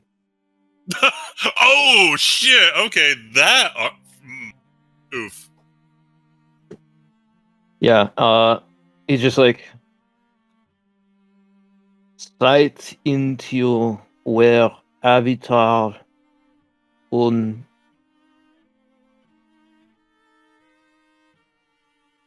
life.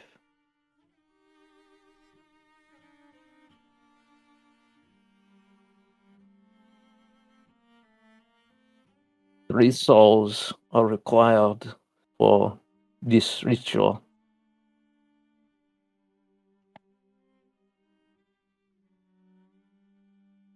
Can't.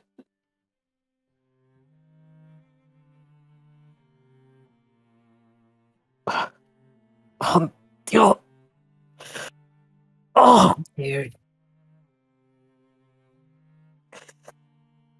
Are you alright? what is this language? My mind. Henriette leans forward and lays a finger on his forehead. Just one, her pinky. And whispers something.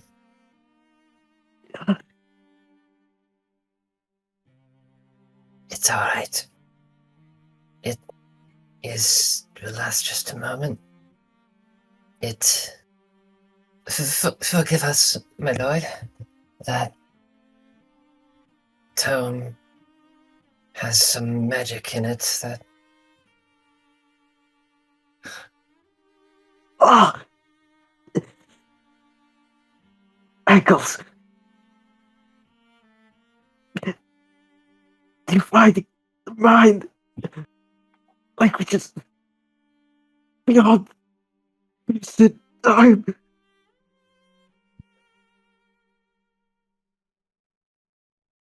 What is this thing?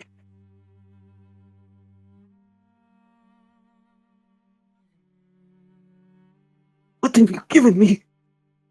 Henriette kind of lowers herself down next to him, kind of at a kneeling almost.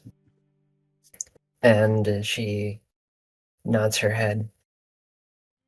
It is the key to your fate. The key to knowing the truth. There is more to this world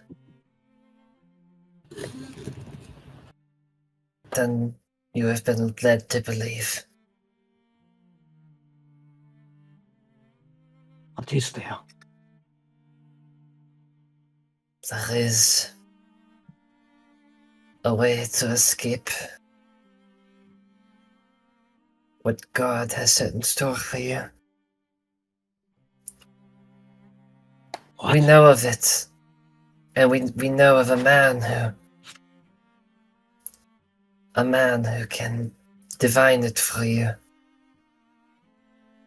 Cool.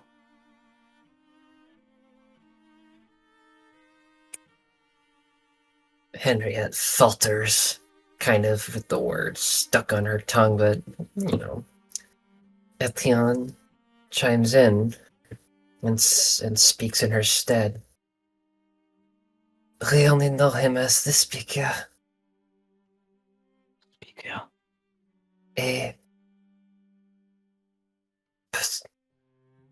Beyond any House, right? sorcerer or wizard that we know of. Is the first part in the ritual. Yes, that book was one of his. We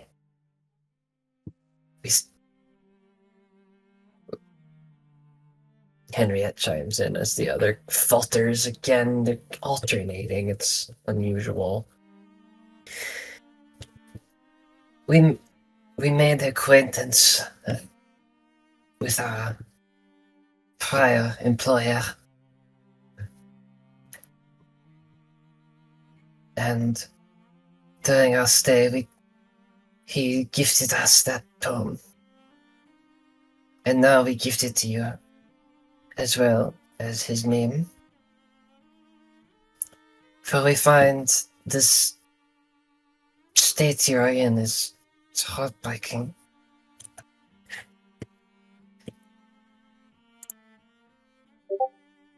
Thank you. We wish to serve, my lord.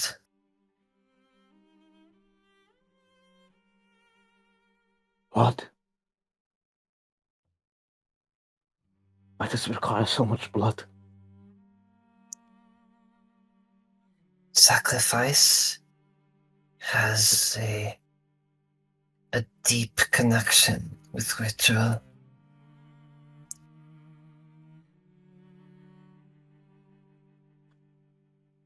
A sacrifice of blood from one who has a connection with pain.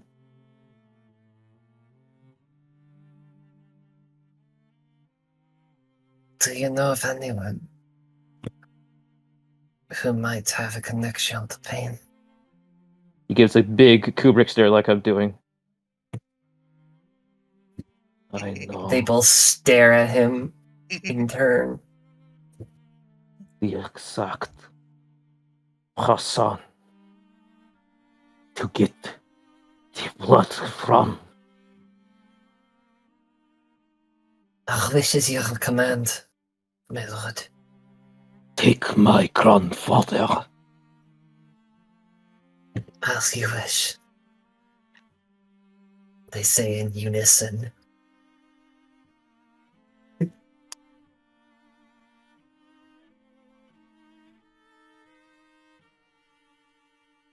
As the both of them in complete sync, they stand and they curtsy.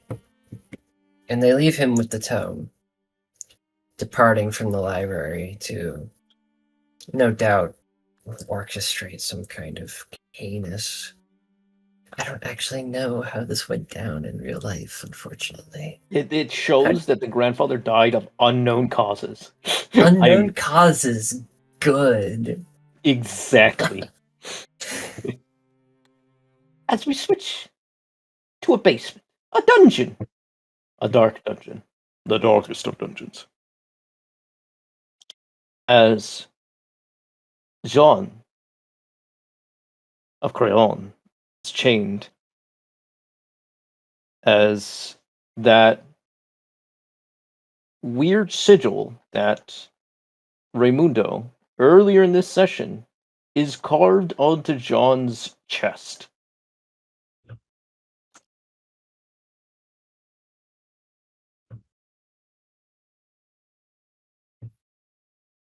I bet you'll want to know why you are here, grandfather.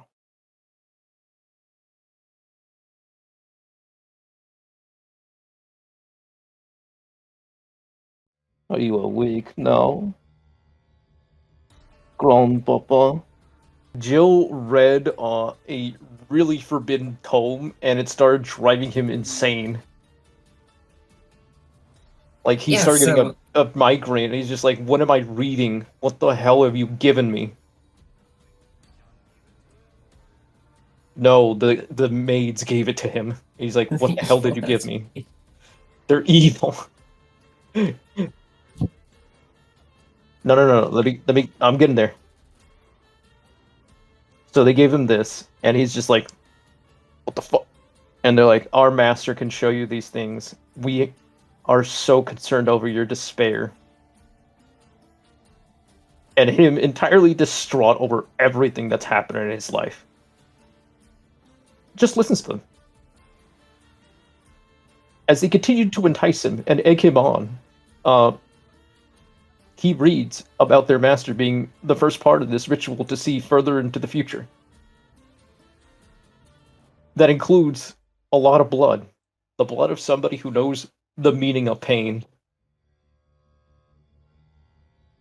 And Gille gave a Kubrick stare as he says, I know exactly who to get. As it's later on the night, and John, too old to resist, is dragged into the dungeon, having a weird symbol carved in this chest that is the exact same symbol that Raimundo had carved onto the phone.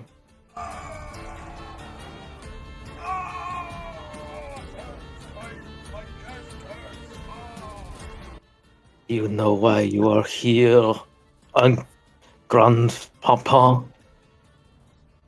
It is because you are an evil boy.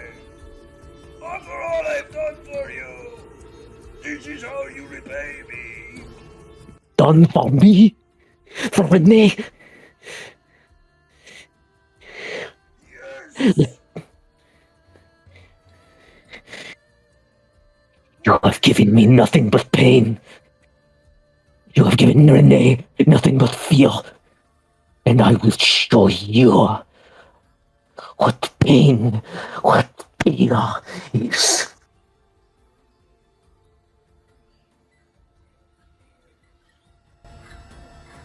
Stupid, ungrateful. You are not my grandson, you are a devil. May God destroy you for what you've done.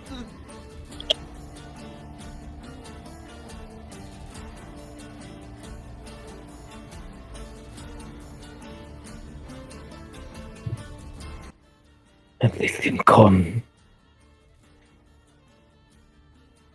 And let my fate be sealed.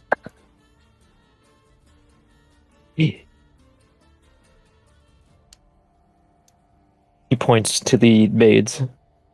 Nog, as he reads from the tome. Nog, Nog, Nahalothotip, Nog, Nog, Nog, Nog, Kadishtor, Nog, Nog, Nahalothotip, Nog. Your guys, your keys, Nahalothotip, Nog, Nog, Nog, Kadishtor, Nog. As on the third chant, John's chest just explodes in a geyser of black blood as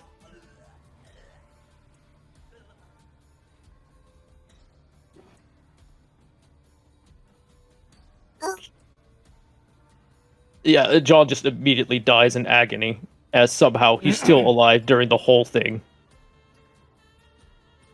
Even as the creature made of nothing but blackness and stars emerges from John's chest.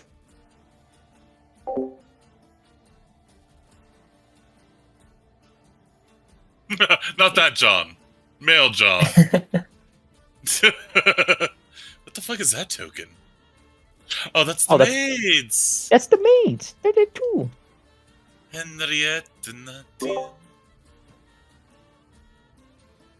Oh, there's a dead one.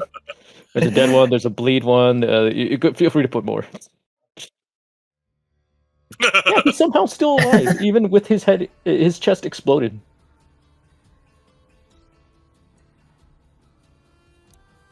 Definitely cursed.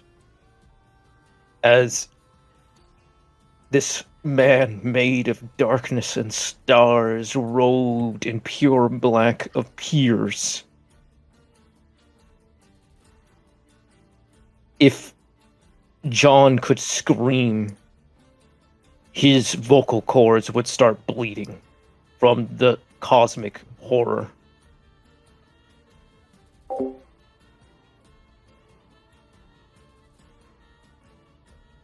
Gille gets to his knees. Let me put the prone thing right there. Oh, you got my.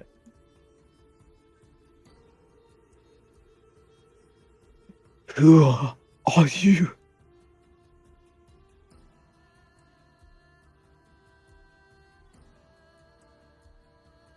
That the entity looks over those assembled. A long, assessing stare over those who would surmount to dedicate themselves to such a wretched ritual.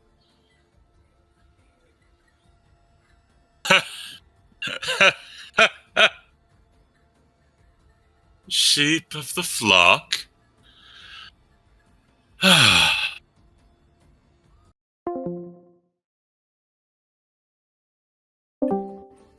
Isn't it?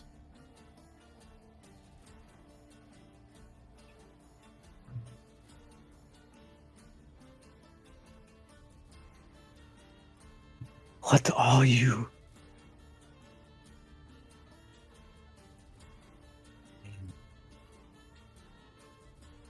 What would make sense to you?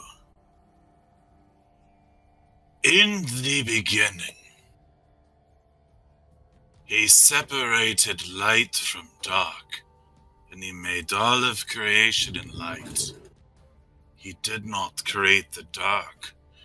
This rebel, no, he did not. I speak for that which from your god rebels.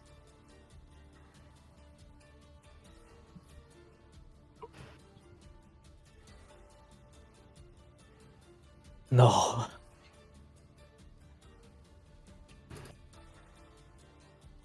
That can't be true.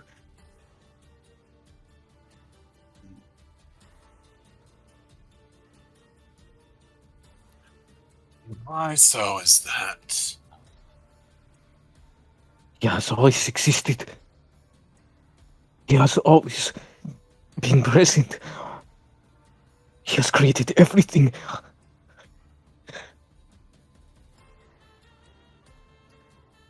And that is where you're misled. Because we have always existed. All those shattered dark minds. His is just the one that sought to create life. Create life. Forge suffering in such a wonderful universe.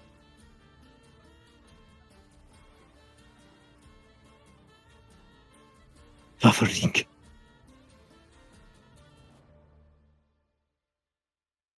I spit on suffering.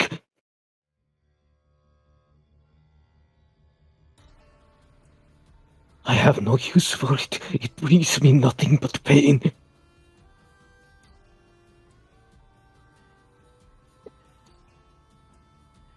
But that is yet another transgression.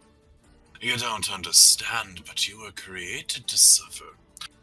All things in creation were made in conflict.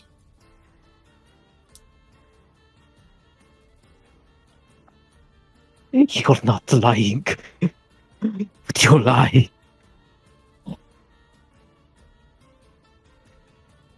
You spit poison. He speaks the truth. The maids say in unison, staring forward with eyes wide, pupils dilated. You speak the truth. Then show me where John is. Where I am. Why God has made me suffer so. And the entity looks up to the ceiling of the basement. Eyes scanned towards things beyond the walls and confines of the house. Beholding things, contextualizing.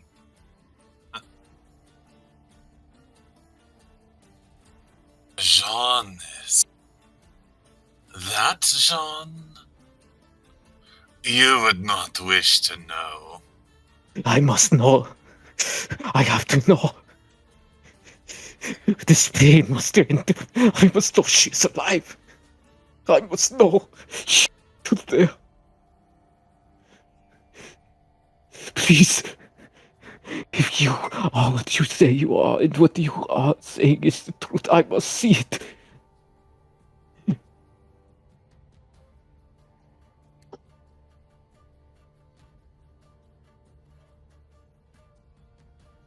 Jean has passed from her flesh in this century. But she is not free from suffering.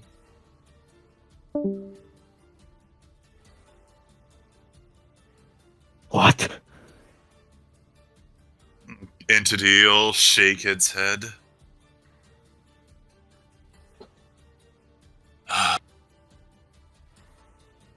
Such a bizarre ape that he chooses to send her back to his war. No. She deserves rest. No, she speak lies. None of them do this.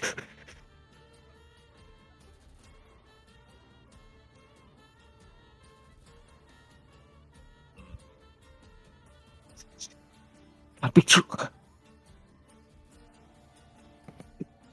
She deserves heaven for what she has done. I don't disagree. Then show me. Show me her. Show me me.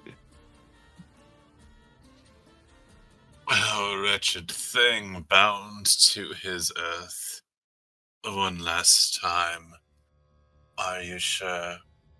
By all that is in this world, if Dante is true, I swear to him, I wish this.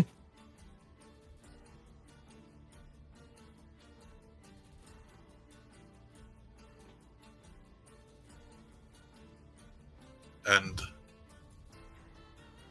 the pitch black head of the entity will nod, and then he'll open like a zipper stitched vertically from brow to chin, revealing a void that will lean close to Gille. A void showing the decrepit and rancid stinking streets of a far-flung San Diego.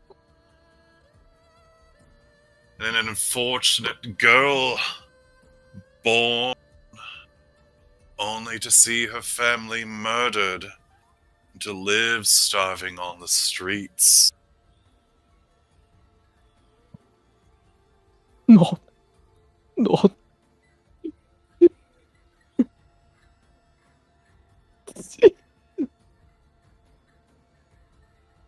Dear. Oh. What of me? What of me, creature? What of me? Good am I? Do I relieve her suffering?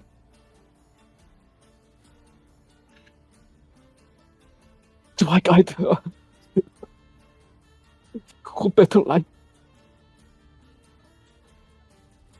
And the consuming void in vision lean back and stitch itself closed once more into a simulacrum of a face, though again lacking depth for the pure darkness that composes it. What of you indeed? You could play into that foul god's plans, and maybe, lost of your memories, there's a chance you could be at her side. far-flung in this distant, wretched future. But that relies on the whims of a cruel god. So I must play his game to see her.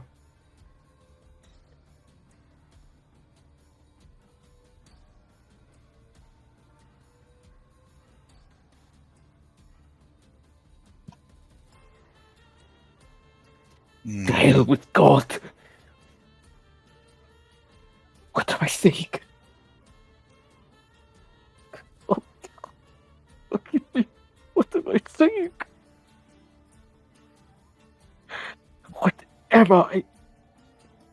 Then, creature, what am I?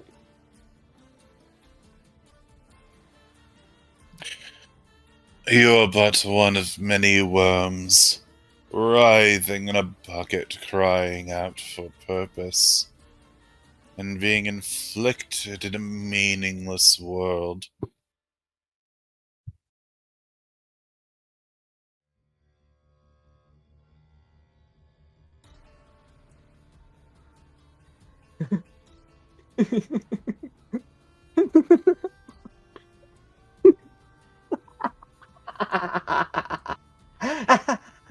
As he just uproars into laughter and just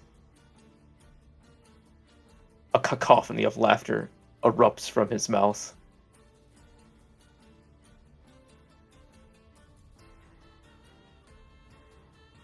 And how do I raise myself above the worms?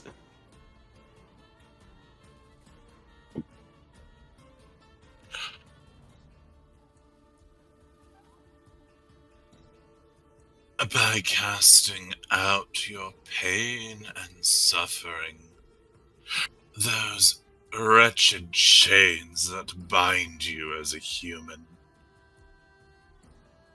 Rise Pain and despair that he has put on me. I'll just nod.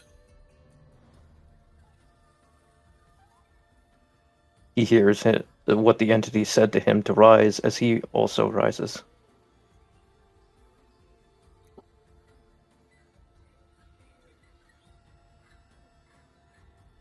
What do I do?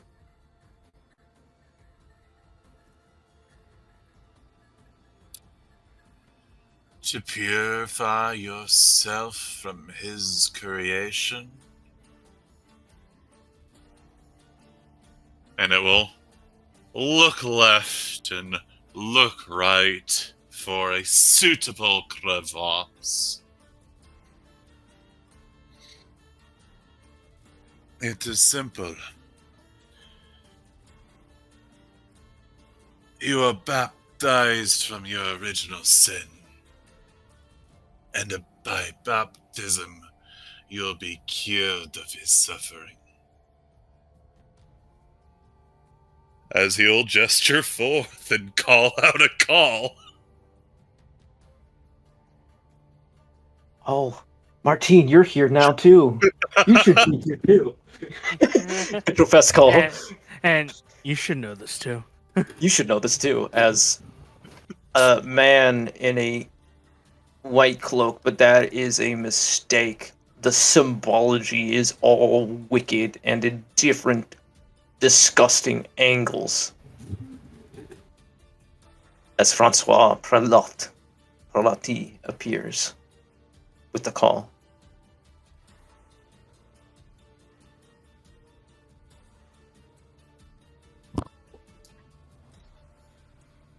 Bonjour.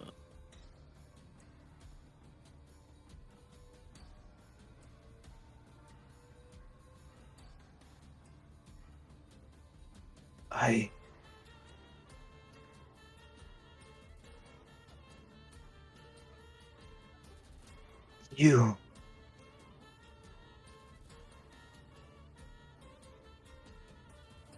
Must I do this now, creature? You must. I'm I'm sure you could find another sacrifice to call me. More blood and suffering spilled into his world. What kind of blood do you demand? You, Baron.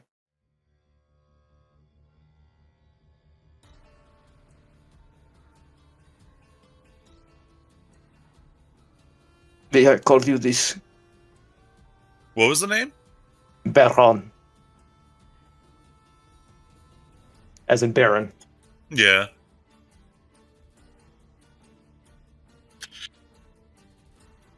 It seems to ponder a moment before nodding.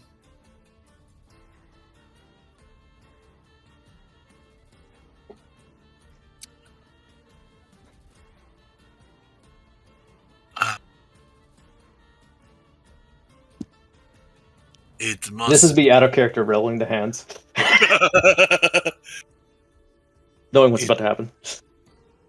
It must be the blood that stirs your blood. Those you love, those you hate, those that make your life and creation all the more wretched. But still, you need not spill the blood if you take the baptism now and free yourself from this human suffering.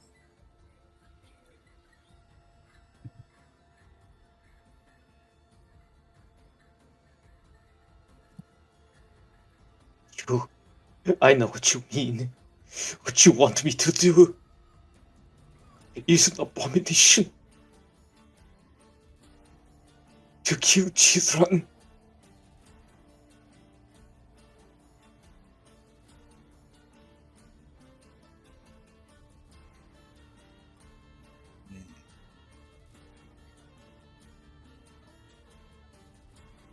As I'll pause it there. Damn, As he's just contemplating the absolute despair of the moment. I was gonna hit him with, see it as liberating them from pain. Yeah, totally. It is an actual Anakin Skywalker moment. Like, legit, even with children killing. Historically accurate children murder. Hey, you can jump into the space pussy right now and relieve yourself of pain, or you can go home, Done. think about it, and if you want to summon me again, I guess you can kill your wife and kids.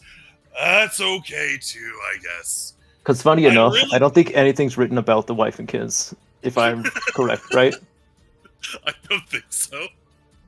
So this could actually have happened.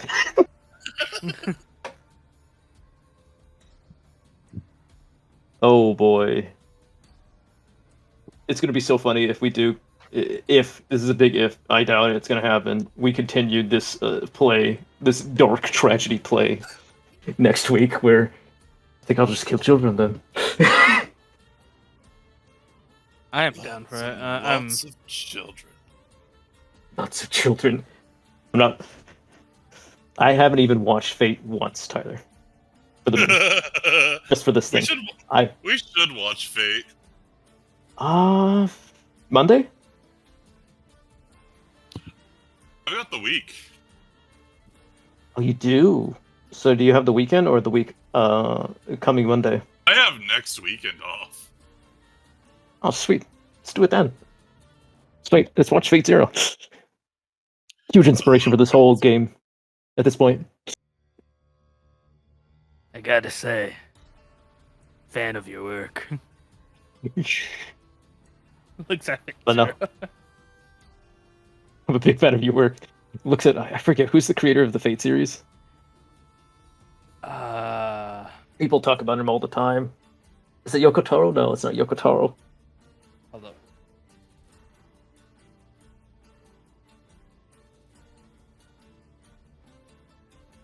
Also,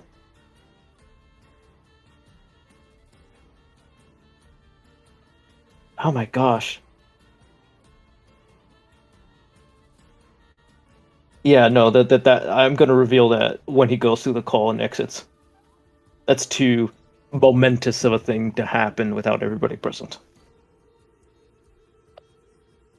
Yeah. And something to reveal. Cover image for the next one. You know, that is historically accurate. To this Other session. than what is? Is that just a child skull? Ooh, that's a decapitated kid. Yeah. What the Yep. heck? Oh no. But yeah, I had several inspirations for this session, including Dracula's story in Castlevania. Man goes off to kill Oh. and fight for God. God betrays him. Guess I'll do an evil now. Yeah. Gille is fucking wild in Fate. Oh yeah, he looks weird, I have to say. He is goofy. Look at that goofy hair. To be goofy. Again, I like that image where it's just him during his fall. I like that. That's iconic and dark. I'm gonna pin that. That's literally next session. But I mean, this is compelling too. That's goofy. That's not compelling. I'm so glad to have contributed to this man's fucking evil arc. His downfall. His evil arc. Listen, man, I just hope I get nominated. The only woman to have ever loved him was killed, and she accepted his death, and he's like, no, I don't want this. No, why are you doing this? No.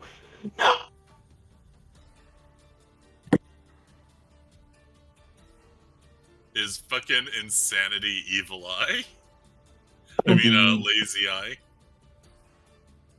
Did they even touch about his, like, heavily abusive childhood? Yeah, we edited it. So, in Phase Zero, no, he is summoned at his worst. Mm. Okay, I need to be up early tomorrow.